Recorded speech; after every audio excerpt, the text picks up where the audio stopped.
Mahtook. Got the boys in. I got Lloyd. We got J Mitch. We got Jackie Boyd. He tried to jump up and he might have knocked it in. Good timing. Let's go. What a start to the Monday. I mean, I'm from Lafayette. My boys will come in and say, oh, God. So me and Joe on the ground. I got Joe in the headlock. And he's sitting there. He's punching me in the stomach, like, punching me. Here, is everyone sitting around? Who here thinks Ochenko can practice today after having 5 full beers? And he goes, Chad Jones, right? Chad's been with the team 6 minutes. For 7 minutes, right? Chad's like, no, man, I don't think Ochenko can practice today. And I was like, I look back and I'm like, Jesus Christ. I saw you there. You were more fucked up than me. On the spirit plane had some issues, I think. She was sleep farting. you heard her or you just thought it was her? I sat right next to her. So. Whoa. What was that? Good show.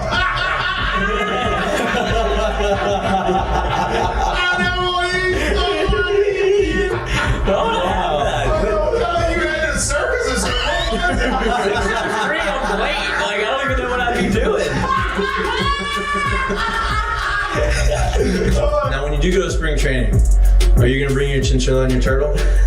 My dad tell you about it. The SEC is God, they hate fat people. I mean, I get crushed for that. You know what I mean? It's like, come on, man. Hey, just the South, bro. You got a bunch of food down here. Like they should. Look at Lloyd.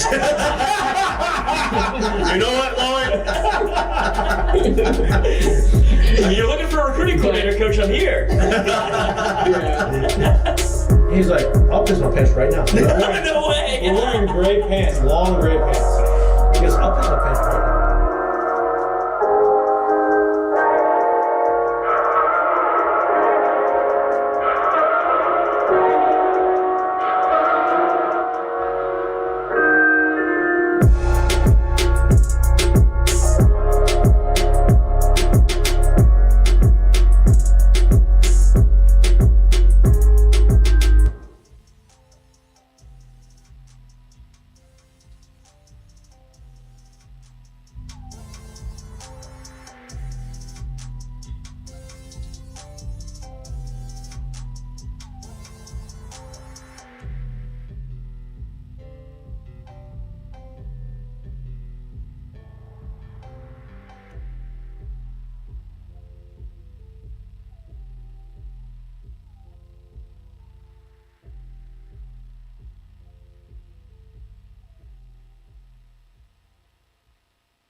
Hello. Welcome back to Mik'd Up. Today is Wednesday, February 12th. We got an absolute special. So why do I look yellow on the thing?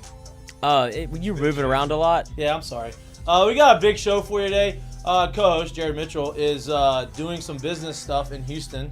And so to replace Jared, it takes two people to replace Jared. Two special guests. Clay Moffitt, who's a regular on the show, and then a hopeful regular on the show throughout the course of baseball season. Been on the show a few times. Alex Milazzo. It is Ask Mikie and Mitch. So it's not Mitch. It's Ask Mikie, Milazzo, and Moffitt Day. Yeah. Yeah. The three. Wow. So if you've got questions and you want to Dago know, special there. special day. Little Dago special. Golly. Special edition of Mik'd Up. If you have questions throughout the show, throw it in the chat. We're going to have a lot of conversation about baseball, obviously. Opening day is Friday. Jay is doing the whole play during the middle of the day thing on opening day, which is it seems like it's going to be his tradition moving forward. If you're scared about missing work or school, LSU baseball gave you an excuse letter. So you can go ahead and print that out. I don't know if it's going to carry any weight, but I'll be there. Lloyd will be there. Are y'all going? We'll be there. We'll be there. Oh, you're doing a little meet and greet. Yeah, a little fan I fest. got you stuck in that. Did you? Yeah. I sent Oh, he passed the buck. He said, can you go? I was like, no, I can't go, but maybe try Milazzo. I tell you what, it got me in a suite though. There you go. Oh, You're at that level. I'm in a suite. No doubt. There you go. We'll find our way up there. We're credentialed. We have our media passes. They stopped that though. It used to be we could get the media pass. You go up to the It was radio room, and then you could just roam the suites.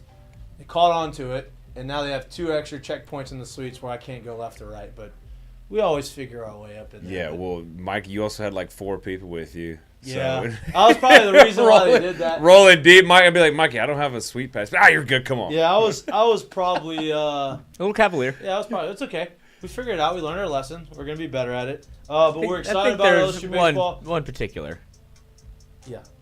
Well, that's not. Yeah. Yeah. We're not. Friends are still friends. Yeah, we're not gonna get past that. A lot of baseball conversation. Obviously, Jay Johnson has come out and announced that Milam is gonna start the year as the opening day shortstop. We talked about that a few weeks ago. How that's probably gonna happen. People were kind of concerned about it. And I'm not concerned about it. I think that he's going to be fine over there at shortstop. I wanted Alex Milazzo to come in the show because the biggest question mark is the catching position right now. A lot of guys talented. A lot of guys have the ability to compete and be the guy.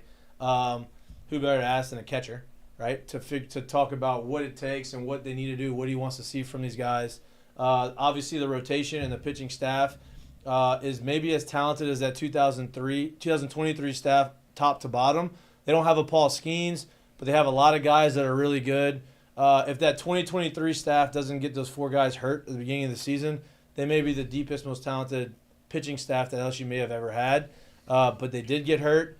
A lot of those guys that got hurt probably are going to end up in the big leagues. This year, barring any injury, as it stands right now, one of the deeper pitching staffs LSU's had and that Jay Johnson's had. So we're going to talk about that, how that transitions, and how the catching position is so important to that. We obviously have a pitcher in here to talk about that. I never pitched or caught for good reason. Couldn't throw strikes. Celibate. You couldn't throw strikes? I threw real hard. But You were a quarterback. yeah, I threw real hard. It had nothing to do with not being able to throw. It just a lot of dome balls. Really? Yeah, I missed a lot of arm side. Yeah. Never really took lessons on the mound, you know. Athlete, you'll figure it out. Yeah, we'll figure it out. I think another big question mark for the team is the outfield. There's 8 guys I feel like can play. I think the opening day, Friday, I think the starting outfield is going to be all lefties. I think it's going to be Pearson. I think it's going to be Jake Brown Larson. and Ashton Larson. Yep. I think those 3 guys will probably be the opening day start. Obviously, I don't have any information on that other than the fact that those guys have been there and have shown that they can do it. I think Jake Brown's had a really good spring, a really good fall, and then a really good spring training leading up to the season. And so I think he's going to be the guy. Finishing up the headlines, there's not many. Now it's baseball season. Football's over. Basketball still going on if you wanted to tune in tonight. LSU men's basketball plays again. They haven't been great. Pretty disappointing. Pretty hard to watch. I watched the game last. Was it on Saturday? Saturday. I watched one play. Guess which play that was? Yeah, it was a buzzer beater. Yep. That I didn't even watch the replay because they waved it off, and I was like, "Oh, this is in. I don't even want to watch it." Of course, tap in, blew a 13-point lead with 3 minutes left in the game. Not great. So that was just listen. I wouldn't be doing my job if I didn't mention that was on TV tonight on ESPN2. So on national TV, playing against Arkansas. But we're not here to talk about LSU basketball. We're here to talk about LSU baseball. Let me ask you this: catching position, right? You were here for a while. You're probably most equipped to talk about this, right? So you came in, had some time, got taken out the starting spot, had to earn your way back, was the guy that everybody knew what they were going to do defensively, kind of up and down, and then whenever they needed you, World Series year, you're in there the next. Like, it was just, you were a guy that could lean on a rock, right? And that's kind of what the catcher position needs. This year, you don't really have one yet. You are a lot of unproven guys. You have a freshman who's been super talented. He's obviously got a lot to learn and kind of experience to have. You have a guy who transferred in who doesn't have a ton of time behind the dish. As a catcher, what do you want to see from these guys to say, okay, this guy is ready? I think the biggest thing you hit it on right there was kind of what made me who I was as a ball player and catcher was the consistency kind of deal. You know, that piece right there, or I like to think whenever I was in the game, we're going to have a solid game. I didn't want anybody to notice me back there. So I think that's the biggest thing right there is just being consistent. Everybody's probably going to be up and down at times with the bat. You're probably going to see a lot of guys plugged in this year. Yeah. Just with the depth. Speaks to the talent of the team. But I think the biggest thing for that catching spot is having somebody that can go in there, especially with a staff like we're supposed to have this year, which looking on paper, obviously games haven't started.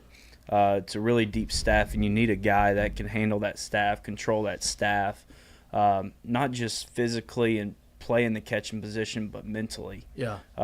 Something I took pride on, and Clay would probably tell you as a pitcher, some of his favorite catchers were those guys that you felt like they were in it every pitch with you. Yeah.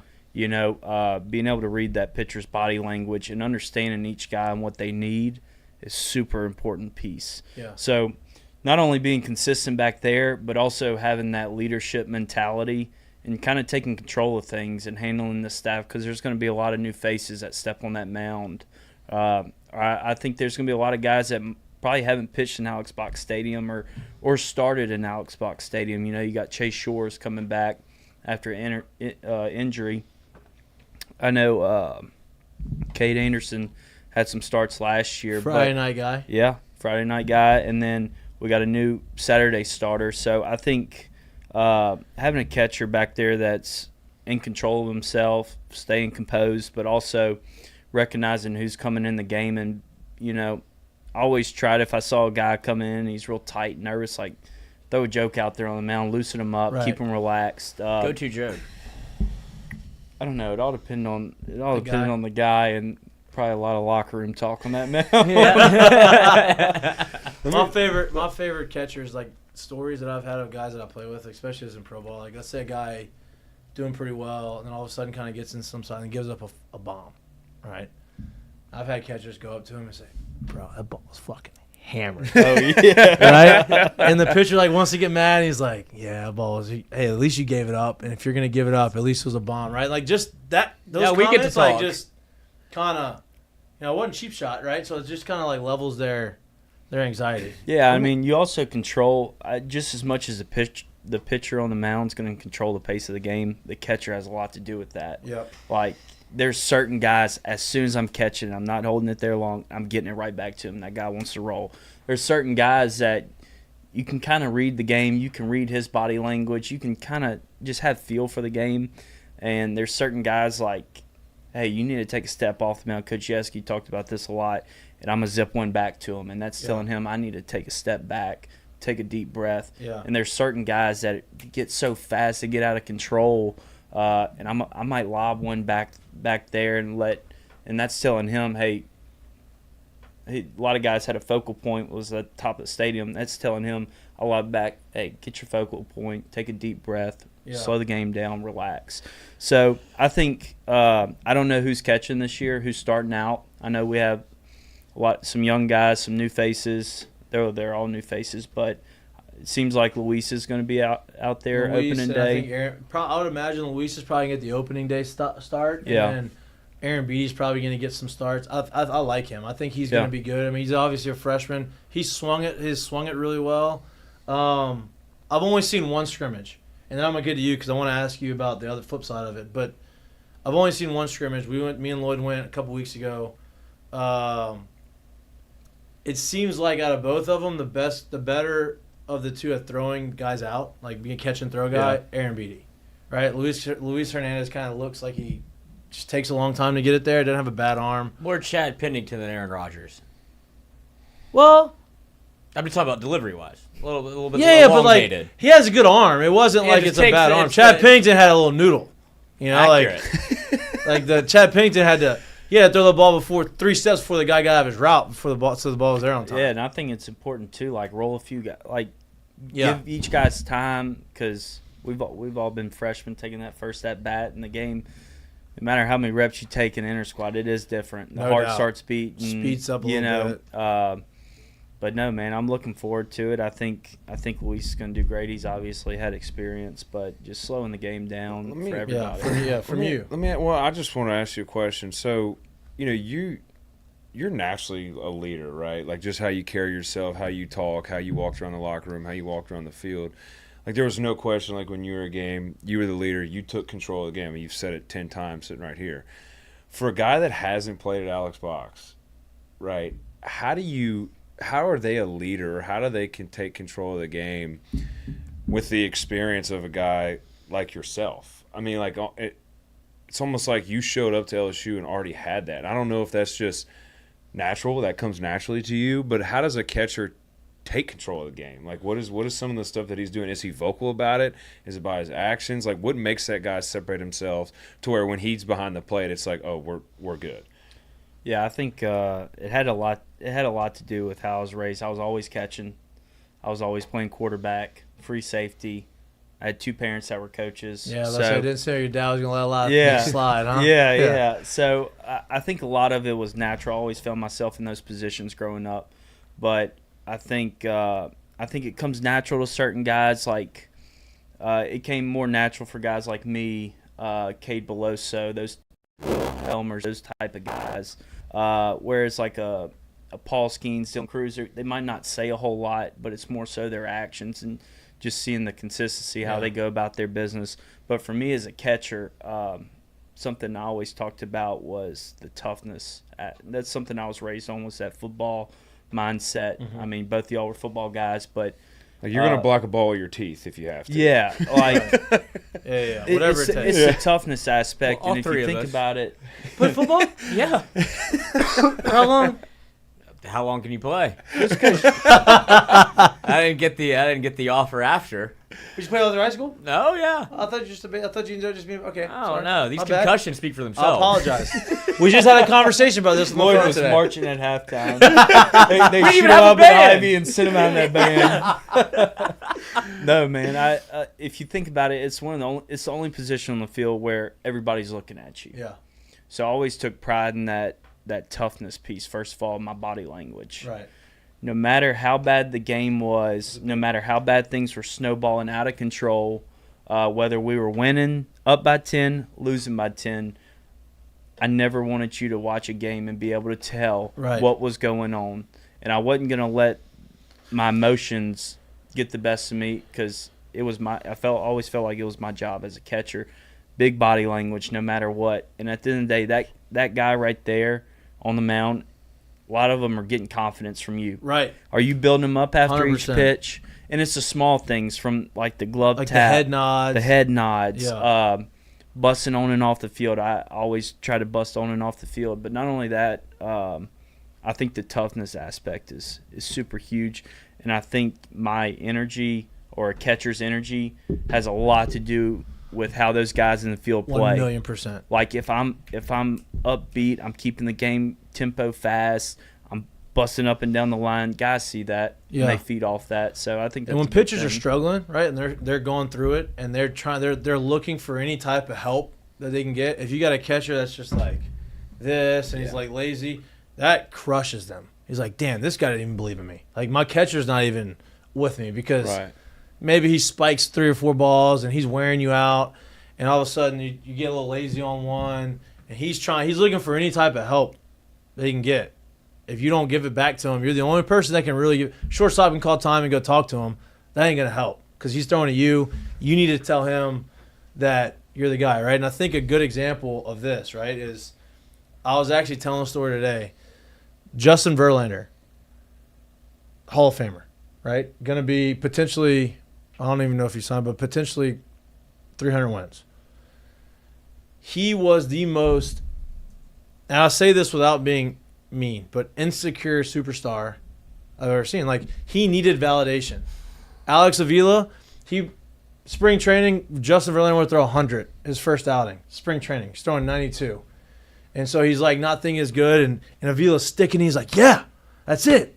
And after he came off, I'm like, hey, how hard are you throwing? He goes, I don't know, but I needed to let him know that he was throwing 100, right? Because if it didn't, it was going to affect the way he pitched. I was like, yeah, that was like last year. Little kind of, he started out like he got a little shaky, and then he came right back and was a dude for us last year. Yep. But he was a guy I always stayed with, man, building confidence with him, and he might not have needed it or asked for it, but I wanted to give it to him to let him know, like, hey, you're doing the right thing.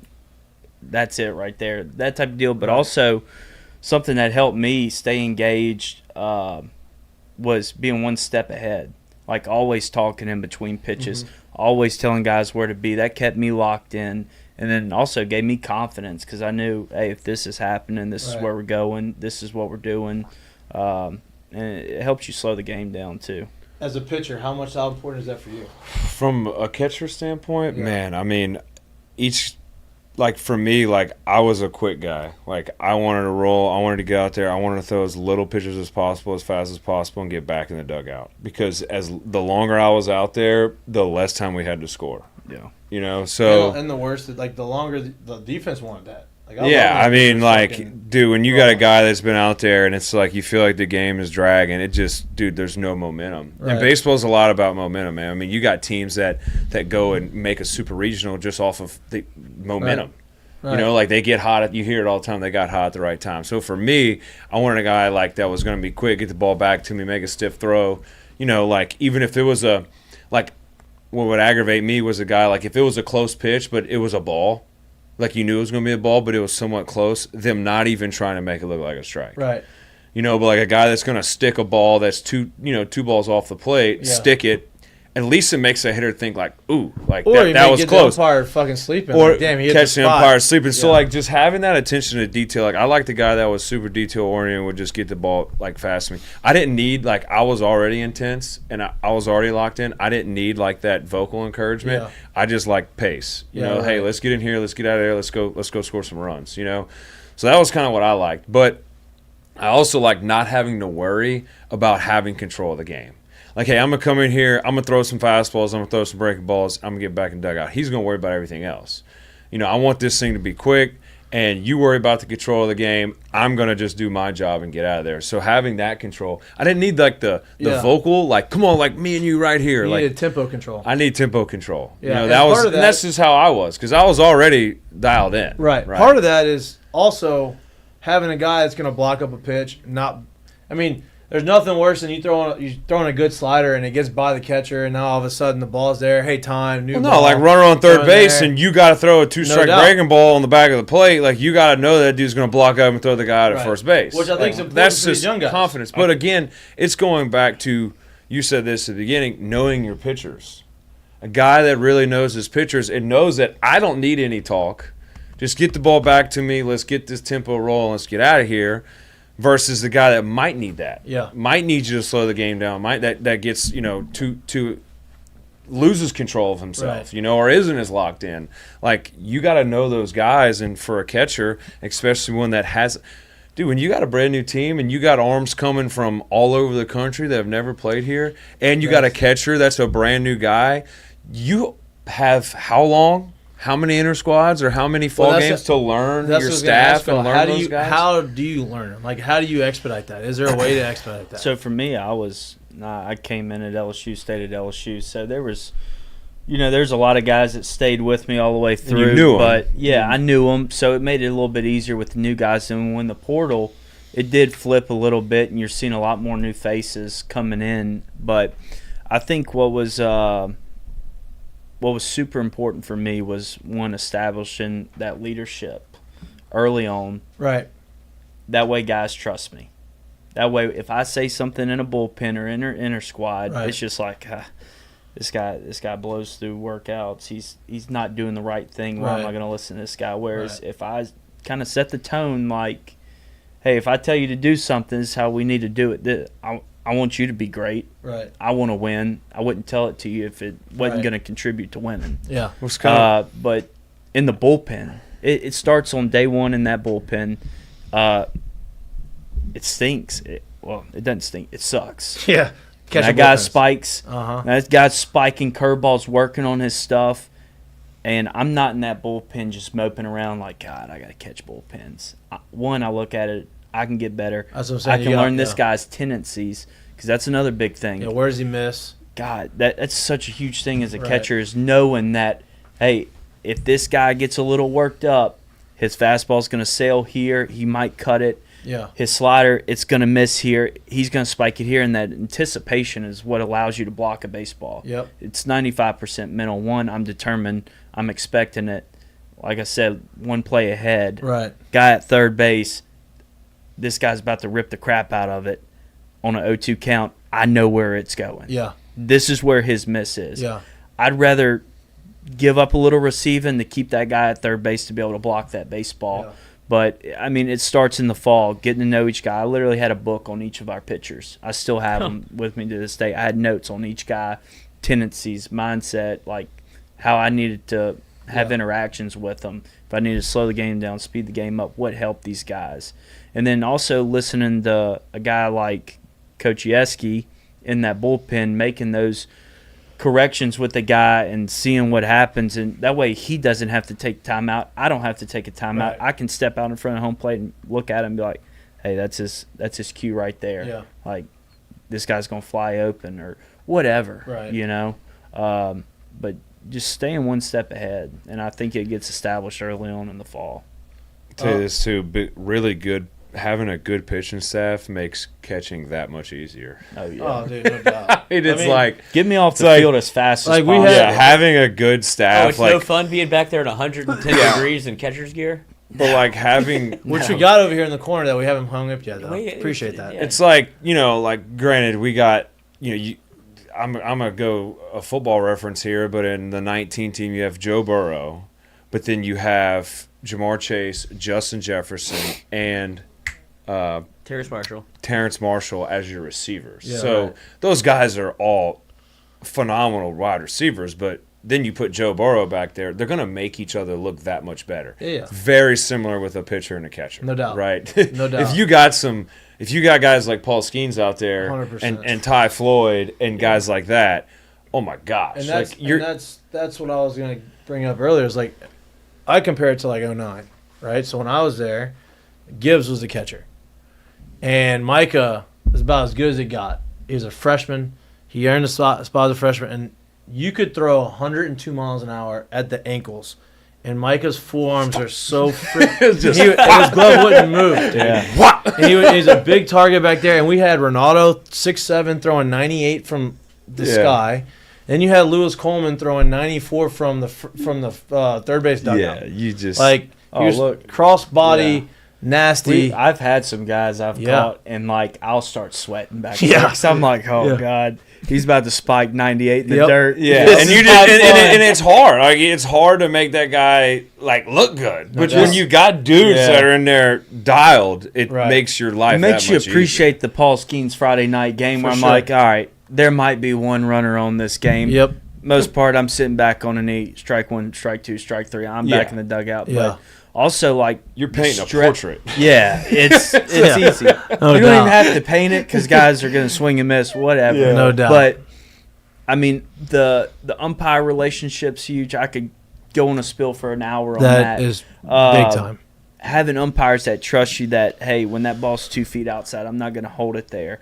But all these pitches that are in the zone, I might move it a little bit, but every time you're going to see the same glove action, and then bam, when that pitch is 2 inches off, ball and a half, or like a half a ball off, and I do that same action, They're getting it. He's used to this. So having a pitcher that's commanding the strike zone makes my job easy. And if you really want to start getting some borderline pitches, fill up that strike zone and get the umpire in the habit of calling that strike. But I mean, also, dude, I talk about catching you can literally go on about it all day, but it helps us as catchers keeping our legs fresh and stuff because it is a lot of stress when guys are on base, and especially in college baseball, right? Especially with some of these early on teams that are gonna, try to steal on you. It's stressful. They have to run. Yeah, it's a ULL type deal. So having a pitcher that can manage the base runners, that helps me out a lot. But it is stressful because I took a lot of pride in it. I looked at every time I blocked a baseball and kept the guy on first base with 2 outs. That was an RBI for me because there's probably going to be a base hit following that. Yep. And instead of that guy going from second to home and scoring, he's first to third. We get a pop out. That's an RBI right there. That's how you have to look at catching. And you're setting up a double play. Yeah. You literally have to look at catching as saving RBIs. Whether you throw a runner out, whether you turn a count from 1-1 instead of 2-1, it's 1-2. If I block up a baseball with a guy on third and then we get out that inning, that's an RBI. Yeah. And you have to have that mindset. Let me ask you this. So you obviously were here for 4 years, and it's kind of a weird deal. Like, there's only 12 guys on this team that were on last year's team, right? So a lot of new faces, a lot of new guys. One of the guys that you got to catch last year is now the Friday night guy. And I've been yelling his name from the rooftops for 2 years now.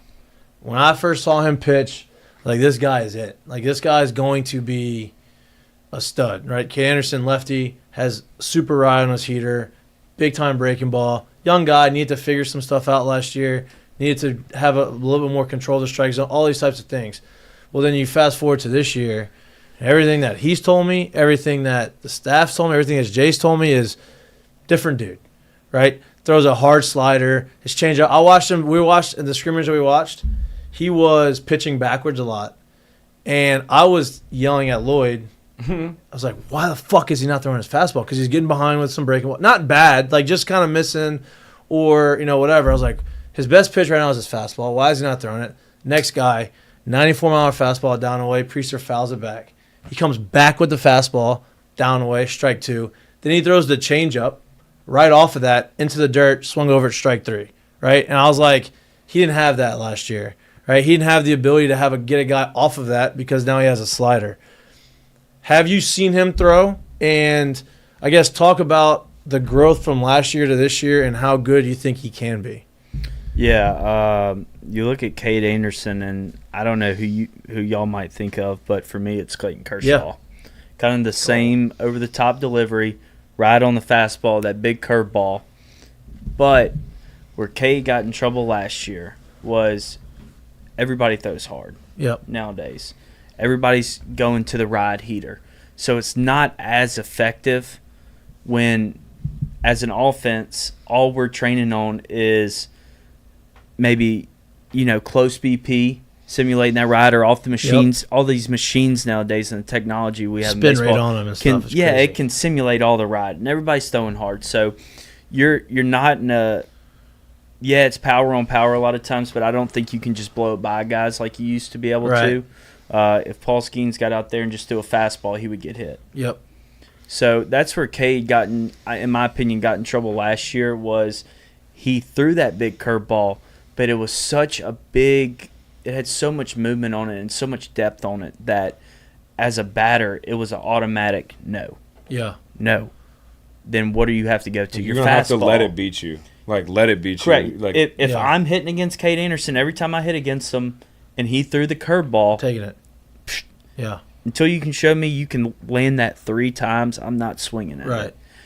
Now, when did Clayton Kershaw become Clayton Slider. Kershaw? He developed The cutter. bullet spin slider, whatever it a is. cutter, Yeah. because The it was slider. a different look. Yep. And I think that's where his success is coming right now.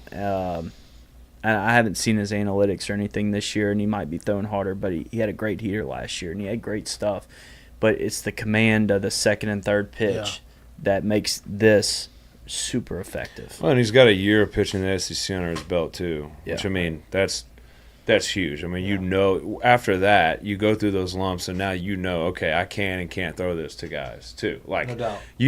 it slows the game down. It's like anything. The longer you're out there, from experience standpoint, now he's got a whole nother year. Like, his freshman year it's going to be just light years, just experience better. No doubt. And I think it shows how good or how much improvement he's made by him being the Friday night guy. And it seems like he's been the Friday night guy for weeks now, because every outing he was thrown on Friday, right? And that's when you have, Chase Shores, who I think is going to be a first rounder, right? Obviously, he's coming off injury.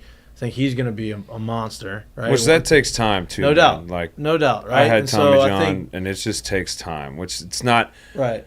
like him maybe having a few tougher outings in the fall. That's just what I like you the go move him starting through. on Sunday. Yeah, but that's Right just now. what you've been. Honestly, having a guy on Sunday that's going to go out there and throw 100 is not a bad problem to have. Not a bad Like, problem. And then the second guy, the Saturday guy, is a transfer, but we had him on the show. I don't know if y'all seen him, but his legs are enormous. Anthony. Enormous. Dude, He was at your house last night. Yeah, so what that guy's so He's great. I've actually Staff He had a night? staff we night at had your house. staff night last night. We had a Heck whole yeah. I didn't get all the invited, catches there too. It was great. But I didn't get invited. Anthony, Either. you would have come. Well, you know that. I supplied beverages. I came and told some, bagpipe stories. Well, so now that I was thinking, I had Gavin and Helmers came, and I was sitting there thinking, I was like, man, I should invite Mikey and Alex. I just what Oh, he's thinking. lying. He didn't I think about swear that. I He didn't did think say about that. I said that. But I was actually talking to Anthony the other day. This was before they came by the house. I was sitting there talking to him, and he was a football guy. Mm-hmm. I didn't know that. He was like, dude, I played football like this dude, like I was asked, we were talking about training and stuff. He was like, I mean, I always just like did back squats and power cleans. Like he's like a raw. No doubt, but if Like- you ever see him throw, it is smooth. Yeah, well, no, Great that's delivery. just genetics. Yeah. He's got that. Yeah. But like it was kind of funny listening to him. He was like, yeah, I'm just kind of like he's just an athlete. Like he was a player. Football guys that are pitchers best. are maniacs. And they're and awesome. they're Chad Jones Yeah. in the World Series, Yeah, they're awesome. coming off the mound, Just chest bumping Great. everybody, hat They're falling great. off. And again, man, that's why, and you could go on this topic, talk about it for hours, but that's why you want kids to be dual sport athletes and play other sports. I Can I mean, say you this? can't. When we won the national championship in 2009, we had 9 guys on that team that were high school quarterbacks. Yeah. Yeah, I mean that. 9 Look, guys. it Buzzy. speaks for Buzzy was itself. one of them. Option. It speaks for itself, man. I mean, I can't stress that enough, and I get it. Like travel ball and perfect game and all this stuff. It's No. great. It's getting so big. It's cool, but you still can't mimic or replace a guy going out there and it being 4th and 1 Gotta and have having a punch in the end zone, or it be you got 2 minutes played- left in the yeah, fourth like quarter. the You guy got to that played drive the ball down safety. the field. Yeah. Like you can't mimic that in baseball. And Or that's you just have it. or you have 30 seconds left in a basketball game and you take the game winner. Like right? the adrenaline. Yeah. And guys, I think that's why you look back at LSU history and the guys that played football and the guys that played basketball, or mainly football guys that were quarterbacks. Right. I know Maneri loved quarterbacks, but I think it's that adrenaline rush translates because ultimately football guys are adrenaline junkies. The whole thing. Like yeah. you're getting hype, and you still got to slow the game down and think and stuff, and I think that translates. But at the same time, I think in the day and age of the portal and stuff, it just shows a guy like Kade Anderson staying in a program around the same coaches, the development right there. I think that's something that's getting tougher on coaches too. Is you get guys maybe for 1 year and you got to develop these guys in 6 months. And if they're not ready, you don't want to force them in there, right? Like Milam was not ready in the fall, right? Last year stunk. And then gets in there, gets an opportunity early on, kills it, does whatever he needs to do, goes through that freshman kind of He had slump. one hit in the fall last year. Right. One hit. He said he was looking to transfer. He said, I think I need to go to junior college. No, yeah. So he told me. He was thinking about transferring because he was like, I can't play here. Yeah. He wasn't doing good on defense. He had one hit in the fall, and look what happens. Yep. And now he's a starting shortstop. And that's kind of what I want to bring to you, right? Like, he has the hands, right? He has the range. People are worried about the arm. You've seen it. I think he's got plenty of arm. Plenty of arm. Yeah. I think it's going to bode well. He's got the mindset, too. Exactly. Exactly. He's kind of got that it's not nonchalant, but it's like Robinson Cano. Super smooth and laid back, man. Like, and I think Braswell is going to fit better at third base than at shortstop. You know, I think his arm plays. People are worried about his arm. I think he has a great arm. He was a pitcher at South Carolina. Yeah, I think he has a great arm. He just didn't have the range that someone else. Coming out of high school, he was like recruited as a pitcher because of his arm. Yeah. Last thing I'll say about the dual sport thing, and it kind of relates to what you are talking about now. In the SEC, and especially at the next level, even after the playing in the SEC, minor leagues, MLB, whatever it is, guys are so good. Right? Yes. There's so much talent, and the talent's only getting better and better. I mean, kids these days. I was talking to an LSU offensive lineman. They got an offensive lineman that's 340 pounds that can do like a back handspring. He's like 6'6", 340 you know pounds. Who it is? I thought you nodded. Like he can do like a back. Are we talking about the new recruit for LSU football? Yeah, there's an offensive lineman that's like 340 and can do a back handspring. Kern. Yeah, yeah, that's who it is. Jesus, like he can do it like a double back handspring. So I'm like the kids these days. I don't know if it's in the water or what, but like these guys are genetically just getting more advanced and better. And everybody has talent. Everybody's good. Even when I played, dude, if you threw 95, it was impressive. With that being said, what's going to set you apart from your competition? It comes down to mentality. It comes down to grit. It comes down to toughness. It comes down to so many measurables that don't even have to do with how hard you throw or how fast you can run. Right. Because everybody can run fast. If you couldn't run fast and throw hard, you wouldn't be here anyway. So what's going to set you apart? What are you going to do that's going to bring you to that next level or give you that starting job? It's having the experience like being a dual sport athlete. That's my biggest argument. No doubt. 100. What is it? Is this him? Yeah, it is incredible. He's 340 pounds. 340 pounds. That's an offensive lineman in the SEC, coach. Freshman. Yeah. Like, that's what I'm talking about. These are offensive linemen. They're not big sloppy toads. He was a 5-star, right? Like, no, like they're not. Like that dude could play soccer.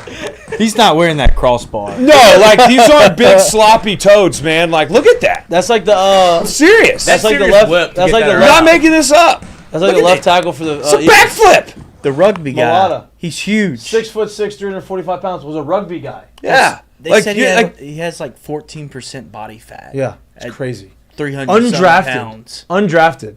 It's crazy, dude. I mean, freaks, you saw him running around like he ran track, like running around like springy, dude. I mean, that is crazy. But to my point, it's people talk about that to me all the time. Oh, specialize in one sport, specialize in this. I'm like, listen to me. I hated playing 162 games a lot for me to play as a grown man playing professional baseball, right? And you're getting paid. But having as a kid who's developing, playing 100 games a year in the spring, in the summer, playing fall ball, having all these lessons, that's not good for them.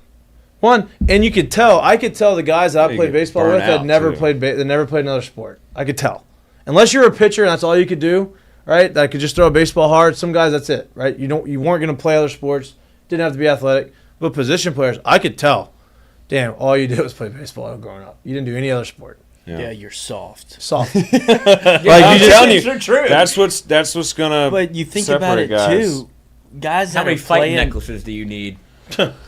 Well, and look, you take, and I'll go back to minor leagues, MLB. You can speak on this, man. You're playing against the entire world at that point, and you're playing against dudes that are like feeding their families back home across the ocean, right? So like. They're playing for a lot more than what you are. And that's a mentality aspect of like, wait, I'm competing against a dude that's like literally his family is like eating potatoes. Like they don't like they're coming from a country that's not the United States. Where you got a kid coming from a two-parent household that their dad's an engineer or a doctor or whatever. Well, I think too, you're coming from a totally different background. What is going to make me beat that guy out? Right. Toughness, grit, mentality. I experienced it in college. Obviously, I'm a little bit younger than y'all, but I think something that's hurting baseball players too is there's such an emphasis on playing all these games, but there's no coaching, no team aspect, no development. There's never a time these guys are like, hey, I'm going to put the game to the side and I'm going to go work out. Right. And I'm going to get stronger. I'm going to put on some weight because I got news for you. You're not coming in at LSU I tried to do it, but it was for a different reason because I was playing football and baseball. So it was tough for me to put on weight. But first thing LSU did was bring me in my freshman summer and put 20 pounds on me. Right. But these guys – a lot of these guys and younger players are coming in out of high school and they don't know the game. Yeah. So you're almost having to backtrack as a coaching staff and say, crap, we got to teach these guys how to bunt. Yeah. How to understand. They're focusing on the wrong things. How to have baseball IQ and understand, like, I can't make the first out at third. Right. I'll give you all a quick quote, just quote of the day. It was by like George Washington or something, or Abe Lincoln. I can't remember what president it was, but president. It was a president, but it was if you gave me 8 hours to cut down a tree, I'd spend 6 of them sharpening my axe. Oh, that was probably Abraham Lincoln. I don't know what George president. Washington. You could say. I think it was George Who cut Washington. down He never told a lie. Cherry But- tree is George Washington, isn't it? But but seriously though, but it's Honest to your point. Instead of just spend 8 hours playing baseball, spend 6 of it working on the skill, working on your craft, working on being in the weight room, being in the cage, working on your craft, and then 2 hours going out there and actually playing it. You're gonna have a lot more. There's way too much emphasis, I think, at a youth level, even high school level, of how many games can I play, how many games can we win, all that stuff, man. It's turned into more of a showcase baseball. No doubt. And I've talked a lot about this because it just doesn't make a lot of sense to me. But in college, right, the atmosphere and the culture of college baseball is whatever it takes to win. Right? Coach doesn't win, they get fired. So he's going to play guys, even if they're out of position. Hey, if this is our best 9, these are the guys I think we're going to win. This is the guys who's going to play. Right? I just need to win.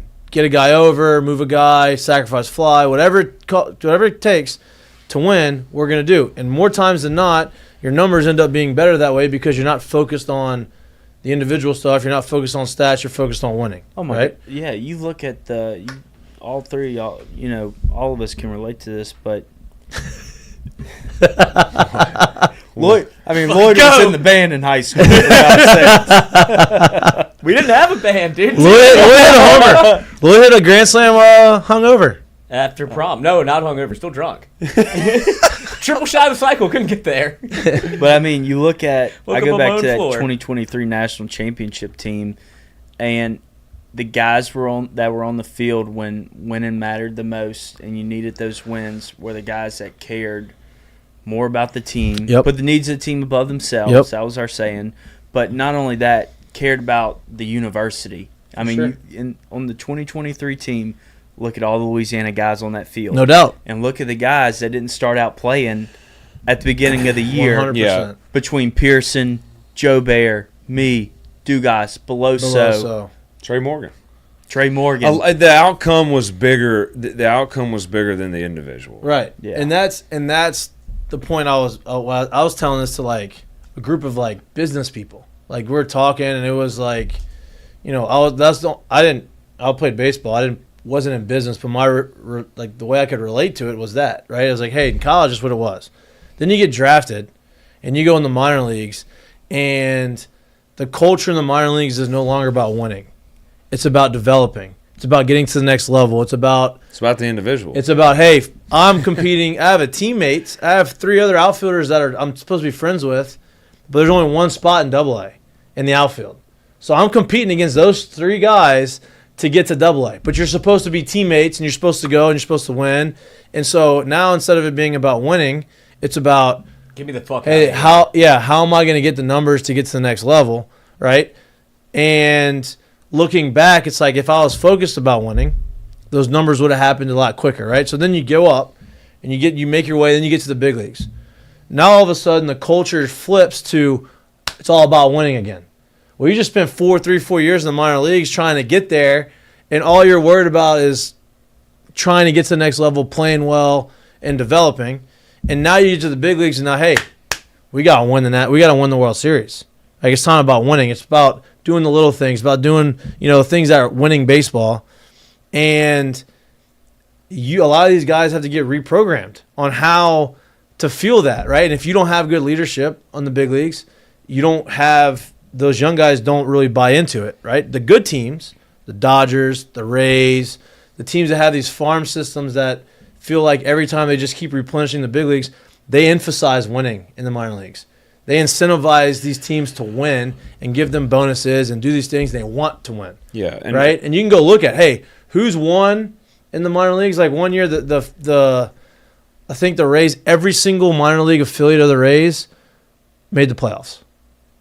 Right? And it's like, damn, you wonder why they're developing these guys and they're actually getting to the big leagues and they're winning. It's because they're teaching that, right? And like that's the biggest disconnect of college, minor league, and the big leagues, and it's to that point. Yeah, and if you're and I think in college it's even becoming more like you take the 2023 LSU team, national championship team, or you take the 2019 LSU football team. Those guys were able to play in the last game of the year, right? And they had the most emphasis on the biggest stage and able to go and show what they could do on that biggest stage. There was guys that got drafted on the 2023 LSU baseball team and the 2019 LSU football team. If they don't make it to that last game, they don't get drafted where they go. Right. But they were on a winning team, right? And these owners of these big organizations are looking for winners. Yeah. To your point. So if you win, if you're at UL or you're at if you're at a small school and you're there winning, right? You're gonna have a school like LSU come in and be like, hey, I want that guy. He wins because of what you said. What's pretty cool is you saying that, and I had opportunities to go into the draft, and something that every single scout I talked to leading in my draft meetings was about when you played, we won. And that's the best compliment you can give someone. If you don't make it out of a regional that year, you might not even get the phone calls you got. No. Right. Take Ty Floyd. Ty Floyd goes on one of the biggest stages at the end of the year and has 17 strikeouts. If he doesn't have that game, if they don't make it out of that regional, he doesn't get drafted. Well, and that's not saying he's more or less of a player, but he goes on one of the biggest on the biggest stage you can go on in college baseball. All the eyeballs on you. And has 17 strikeouts and against Florida. Yeah, against the best competition. So like if I'm the owner of a team, I'm like, I want that guy. Yeah. Because of exactly what Mikey said is they're going to lose their jobs if they don't win anyway. I always said it. Like people would always like talk about coaches like, oh, he doesn't want to win. He doesn't want to do this. He's playing. If anybody wants to win, it's the coaches because they got families to feed too. No doubt. They're going home at the end of the night going, golly, I might have to go find me another job, which is a horrible feeling growing up in the house of a coach. Yeah. Like you thinking that you're going to lose your job because a bunch of kids that didn't go out there and couldn't play. You want to win. Right. More than anybody. No doubt. No doubt. And you have, you win, you get the opportunity to play in those games. And show me a team that's made a run, that's won, that hasn't had a bunch of guys drafted. There's not any. Yeah. Fresno State. No. They had a bunch of guys drafted off that team. That's what I'm saying. Like 2008, they had a bunch of guys drafted off that team. If you make it to Omaha, you are playing against the best competition. You've proven that you're good enough and you're winning. You're going to get drafted. Every cross-checker's there. Every one of them. Every single and one you of them. have the opportunity to go and do that, and you don't get there unless you do the things you need to do to win, right? Winning should matter. That's what's cool about the SEC, too, is like you look at the amount of cross-checkers and stuff that were in Omaha. You get to SEC tournament. Oh, dude. It's the same. It's maybe more. Maybe more. Yeah, maybe more. Yeah. No doubt. I'm telling you, the SEC tournament is mini Omaha. Yeah. Oh, no doubt. Yeah. It's awesome. No doubt. I'll say this. I'll hit on Your this. phone's blowing up, dude. Everybody likes you. No, it's Just popular person. No, Busy I'll guy. tell you. No, I'll go on a little deal with my job. Okay, What do you do? I'm a financial advisor. Okay. Altus, look Wealth at the logo management. on the hat. Altus Wealth Management. Click But off. I'll I actually can't just- see it on the camera. I'll throw this. Too I'll white. throw this out there, and it's just part of the job, right? Everybody calls me when they get off of work. They work all day, right? And then they call me whenever they get off work and they're not thinking about their job. So most of my phone calls happen like from 4 till 7 because they're not thinking about what they're doing. I'm gonna call my financial You should advisor. be a 1099. So that it happens. So my phone blows up in the afternoon every day, like clockwork. But regardless of that, I'll talk about staff. From the pitcher's standpoint, we're talking about teams. A pitching staff is so. It's almost a team within the team, right? Yep. And having a durable, consistent staff and having guys. I remember we played Vanderbilt in 2019 in the SEC tournament, and it was a semifinal game, and we went in that game and literally had nobody in the bullpen. Like we were screwed, right? I mean, we just had no pitching. We ran out of pitching. We had a thin staff. We had some guys get hurt. It was a thin year. We went into the season a little banged up. Vanderbilt rolls out a guy. We're losing like 10-2. And their 10-2 guy is 97 from the left side. I mean, straight up in the semifinal game, straight up shoving it. Yeah, up that's our when ass. Vandy had. I mean, like 10-2, and I'm sitting there, and I'll never forget. I'm sitting on the rail next to Matthew Beck, and I'm like, that's their 10-2 guy. Like it's 10-2, and this dude is 97 from the left side, shoving it up our ass. Got AD screaming, "Who's in the dump truck?" and I'm sitting there like in the truck. Like we have our fourth outfielder like in the pen. Like getting warmed up. Like, hey, did you pitch in high school? And like that is a bad feeling. Having 13 dudes, and it's like, man, we got 13 dudes that are healthy and can run out there, and not even having just like having 13 dudes with a lot of stuff is awesome, but having 13 dudes that you like are confident in, they don't have to all throw 97.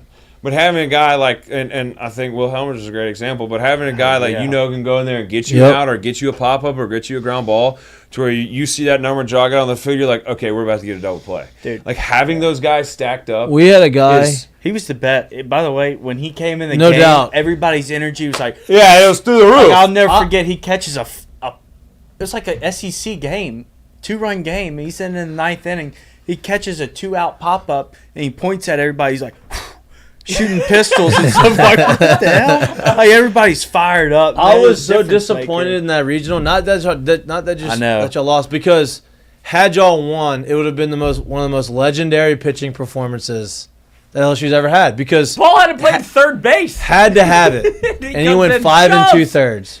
It's just having the dudes lined up, and I tell you, and look, injuries happen. Like if somebody had the exact formula to not ever have an arm injury or have like they'd be a trillionaire. Yeah, they happen, for whatever rhyme or reason, whether it's throwing program, whether it's overuse, whether it's underuse, whether a guy's not throwing enough, guy's throwing too much, whether it's doing too much in the weight room, too much running. There's so many factors that go into it.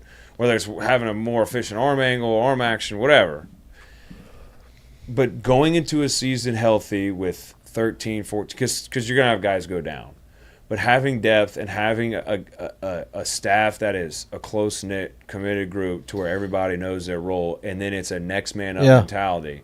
And I hope to God it doesn't happen, but like you got 3 weekend starters right now, and it's just statistically the chance of those 3 guys all the last SEC series of the year, all 3 guys being in the same exact spot at the end of the year is a slim 0 to chance. none. Like it's just slim. It's just that's the game. Having that next guy up that can step into that role and fulfill that role, it might be temporary. Yeah. But having that group to be able to go and do that is you can't. Yeah. We won it's we won a championship game in SEC tournament. Ryan Bird, who nobody would remember the name. Left-handed pitcher from Denham Springs. We had to come out of the losers bracket. We had no pitching.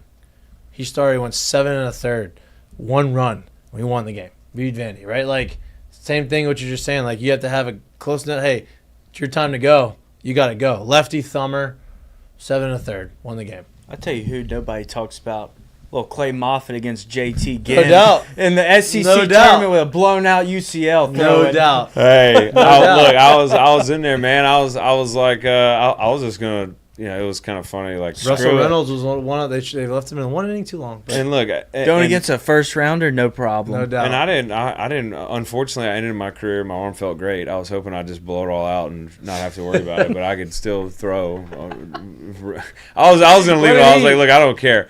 But like, everybody had confidence in me, and like they were all like, look, this guy's gonna, and we won. And, Well, they knew the moment wasn't going to be too big for them. no, and look, it wasn't for me. I was like, look, I'll throw 4 innings. I'll throw 8 innings. Like I don't care. Whatever you need of me, I'm gonna This do ends it. here. Because there was no question that I was more about the team than anybody. Like it was in my blood. But I mean, we won, and it got us, and it actually got us it helped us get to the semifinal game, and we ended up getting our RPI went up, and we ended up hosting a freaking regional and a super regional because of how we performed in that tournament. Oh yeah. But We got in the tournament last year because of that tournament. right, because of that game and getting there. And so but for me it was more of, all right, what do I need to do to get us a win? Like whatever it took.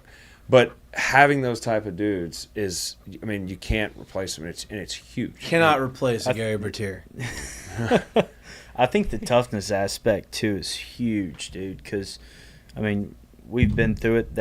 That SEC grind's real. Real. Oh yeah. And especially having depth on a team, like in a catching position, is crucial. It's huge because you are going to get banged up more than anybody else. I remember being like, I caught all 7 games in the SEC tournament, lost a bunch of weight, dehydrated. Then you got to roll straight into regional. I ended up, messing up, blowing out my hamstring, whatever.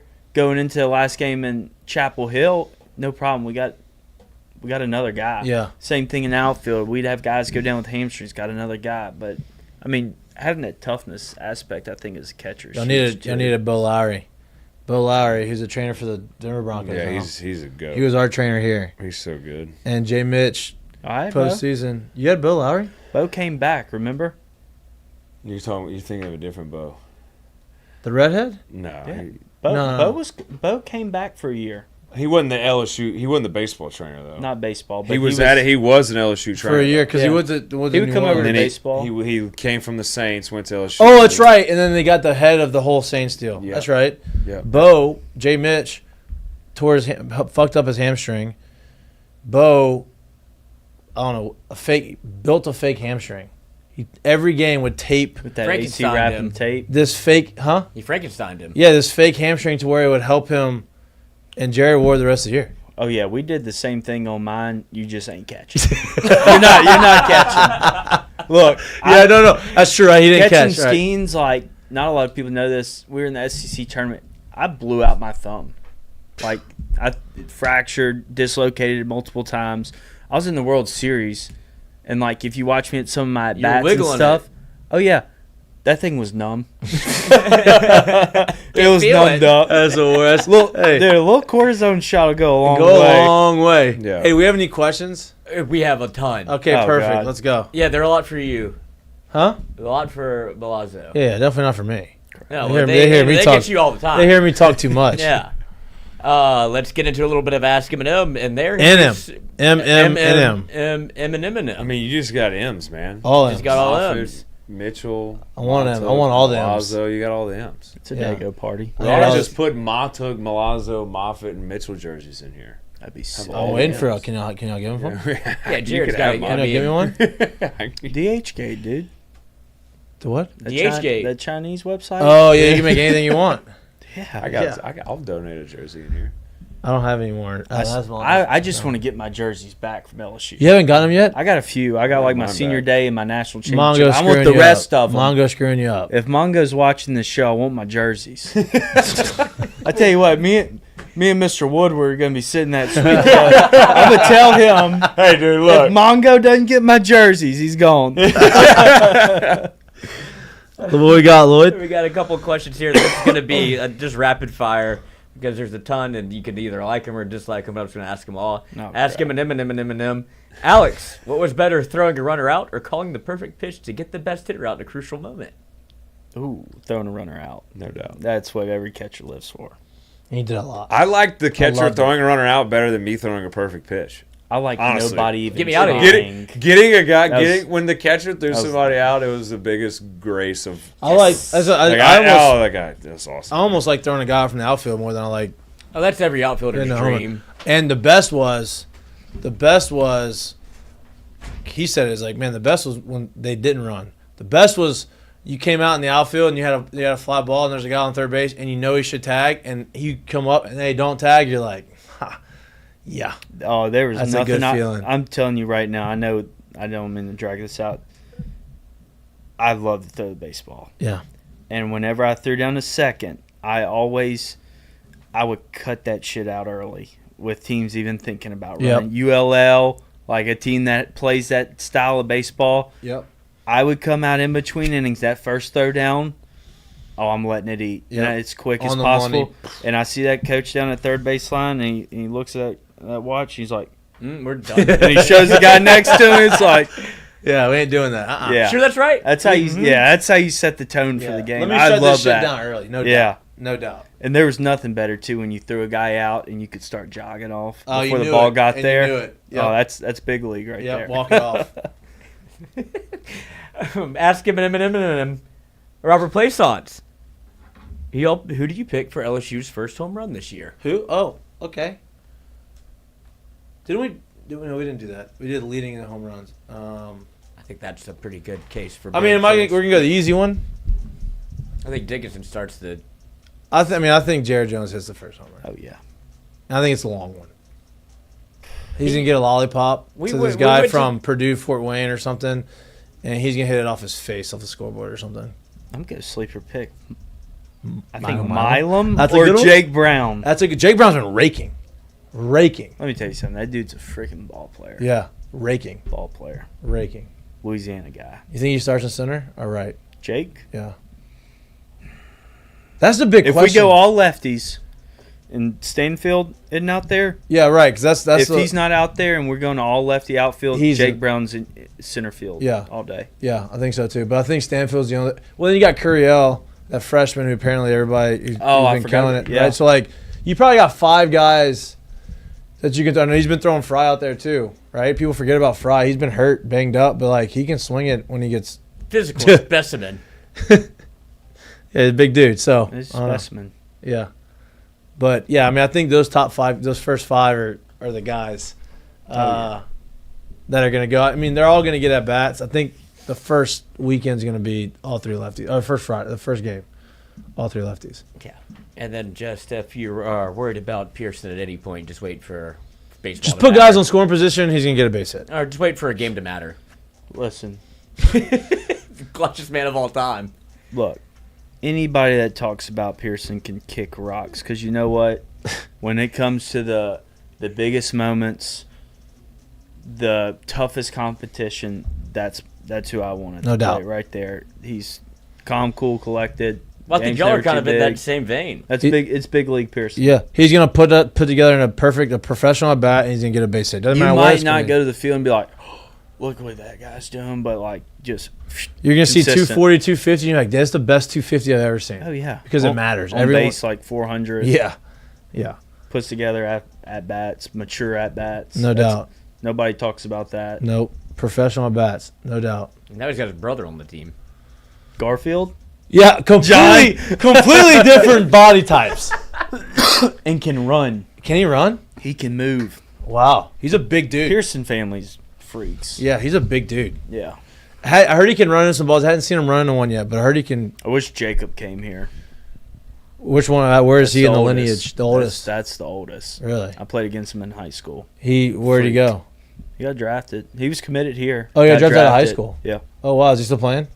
No, I think he just got done He just got done. with the Twins or Y'all Braves. talk about like it's the military sometimes. Like just got out of service. It can Yeah, I be. know. It can be. All right, what's the next question? Oh, I'm glad you're back for this one. What do Fonz we got? Farelli. Emergency? Ask Eminem favorite bus ride snack. So Anybody can answer. I've with talked an about M&M. this. I've talked about this. So like, they're spoiled. They don't take buses anymore, right? They plane fly. ride. They fly everywhere. We used to take buses to Alabama, Mississippi, right? That was the only. Which I liked the bus trips because you're with the boys. But my move was the minute the practice ended and we were getting on the bus to go, I would get in my car, I'd shower, get in my car, I would drive right there to Inga's, and I'd get a giant steak sandwich, and I'd bring it on the bus, and that was my meal for the bus ride. I'm not much of a snacker, but we would get Chick-fil-A every bus trip, so I just dominate. You see how they got spoiled, you know. I didn't even like get to. Now they get even more spoiled than that, but that's what I would do. When they would they cater Ichiban. They would cater Ichiban? Yeah, we were getting Ichiban, Chiba Hut. Dude, oh my God! I know, but here's the thing, Coach, I was getting sloppy cereal sandwiches from New Orleans that were fucking soggy in the ice chest. With Maneri, did y'all have the Friday night or Friday pregame meal burgers? No, that might have been AD. I don't know, but we didn't get any of that. I will tell you this: our road trip, jambalaya shop. That's all we got. Our nutritionists hated us when we were playing. Like my last year and 23 and 20, my last 2 years, 23 and 24, those two teams, we were hammering road sodas. Everybody had a Coke in their hand. Everybody's dehydrated. And, like, that's the last thing you want to see your team drinking. But, like, dude, we were hammering Cokes and stuff, and we would get so pissed. We would get, I don't know if y'all still had this, but, like, on Thursdays, we're on the road, and you have your BP or whatever. Thursday nights was always pizza night. Y'all still have that? No, we eat good. Yeah. So everybody get their own pizza, which I fucking loved it. Chad loved it too. Chad was 240 pounds by the time he got done with baseball season. Had to go to football. Still ran a 4.4. Still ran. That was a Maneri thing. Yep. Eugene, Oregon had the best pizza I've ever had. Really? Cool. There's a little place out there. I can't even remember what it is. And now looking back at it, it's probably a bad idea to do that. Like, get all... Bro, I am not feeding my team each player a pizza the night before they play. Yeah, right. If I don't know. Yeah. We were normally eating like steak, but they cater Italian a lot of times Thursday nights. No wonder LSU baseball is operating at a fucking deficit. No, they're not. They make money. No. They don't? Lost $1 billion last year, but I can see it now how. Getting Ichiban and steaks and pasta. Look, we say we're gonna be the best fed team. Man, that makes baseball. Look. I'm glad y'all got it. I can't ask you. Look, hey, you built that. Coach, I hit you with this a lot. Look, I'm not asking for a lot. Just give me everything you got. In return to that, we're gonna be the best fed team in the country. You get everything you want. Fleming's nights. That was our go-to. I mean, dude, we ate Fleming's probably. I think we were in a bind like. Hey, if we didn't go to Omaha, we were in a bind because we were spending some money. But we would go eat Fleming's and stuff, and that was some of the best nights with the boys. A little chantilly cream at the end of it. That's unbelievable to me. I tried. Listen. Hey, somebody had to crawl. Somebody had to crawl so they could run. Exactly. You know what I mean? It's okay. All right, give me the next question. Get you off of this? Yes. Good for y'all. Fonz Ferrelli. Ask him an M&M. But back when I played, if you got a burger, someone bought a burger for you at a restaurant, you got suspended for 2 weeks. Oh, that was Bo Bozon. So stupid. Go ahead. That fucking guy. God, he's gone. Ask him an M&M. Actually, Alex. Index finger in or out of the catcher's mitt? Out. Always. Do you have the like the shock doctor? Like the thing on it to make it. So I doctored up my glove. Yeah. I broke. You see how crooked it is. I broke this finger twice, dislocated this one 4 times. So I did like it was a casting deal on the thumb, like a lot of catchers have. But I would take Corey Couture was the man. He was like the love Corey. He could he could rig up anything. Like, you guys had this freak thumb deal. He rigged up his bat handle. Oh, I remember that. But like, he found these sticky pads that were like thick with cushion, and he would line my glove with it. Cause like after I'd catch a Paul Skeens, get a foul ball on my hand, like all this stuff was swollen. Yep. Blood vessels. I had all a couple fractures. All the catchers I played with in Pro Bowl had sausage fingers because they would just get peppered with 100-mile fastballs. Dude, I'm gonna have the worst arthritis. Yeah. Get some cortisone. I don't know if you can do that all the time though. I don't think it's good for the body. It helped. I also caught, so I know what you're talking about. Forget an athlete over here. Toki Doki, ask Eminem. Alex, thank you for everything you gave us, man. How confident were you that Skeens would make it to the mound carrying you out? Look, my biggest concern was I had two things going in my mind. One, we were way up there, and I had a broken leg. Like, just don't drop me. Just set me down. He set me down.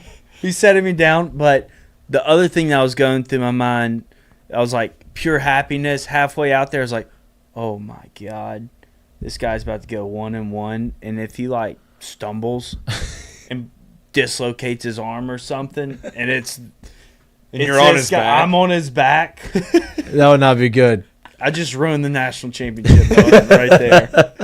Dude, watching him carry you, I mean, It was awesome. it was just perfect. Dude, I mean, he got pissed off though. Like, they were trying to. So the whole thing was, after I broke my leg, I come back out.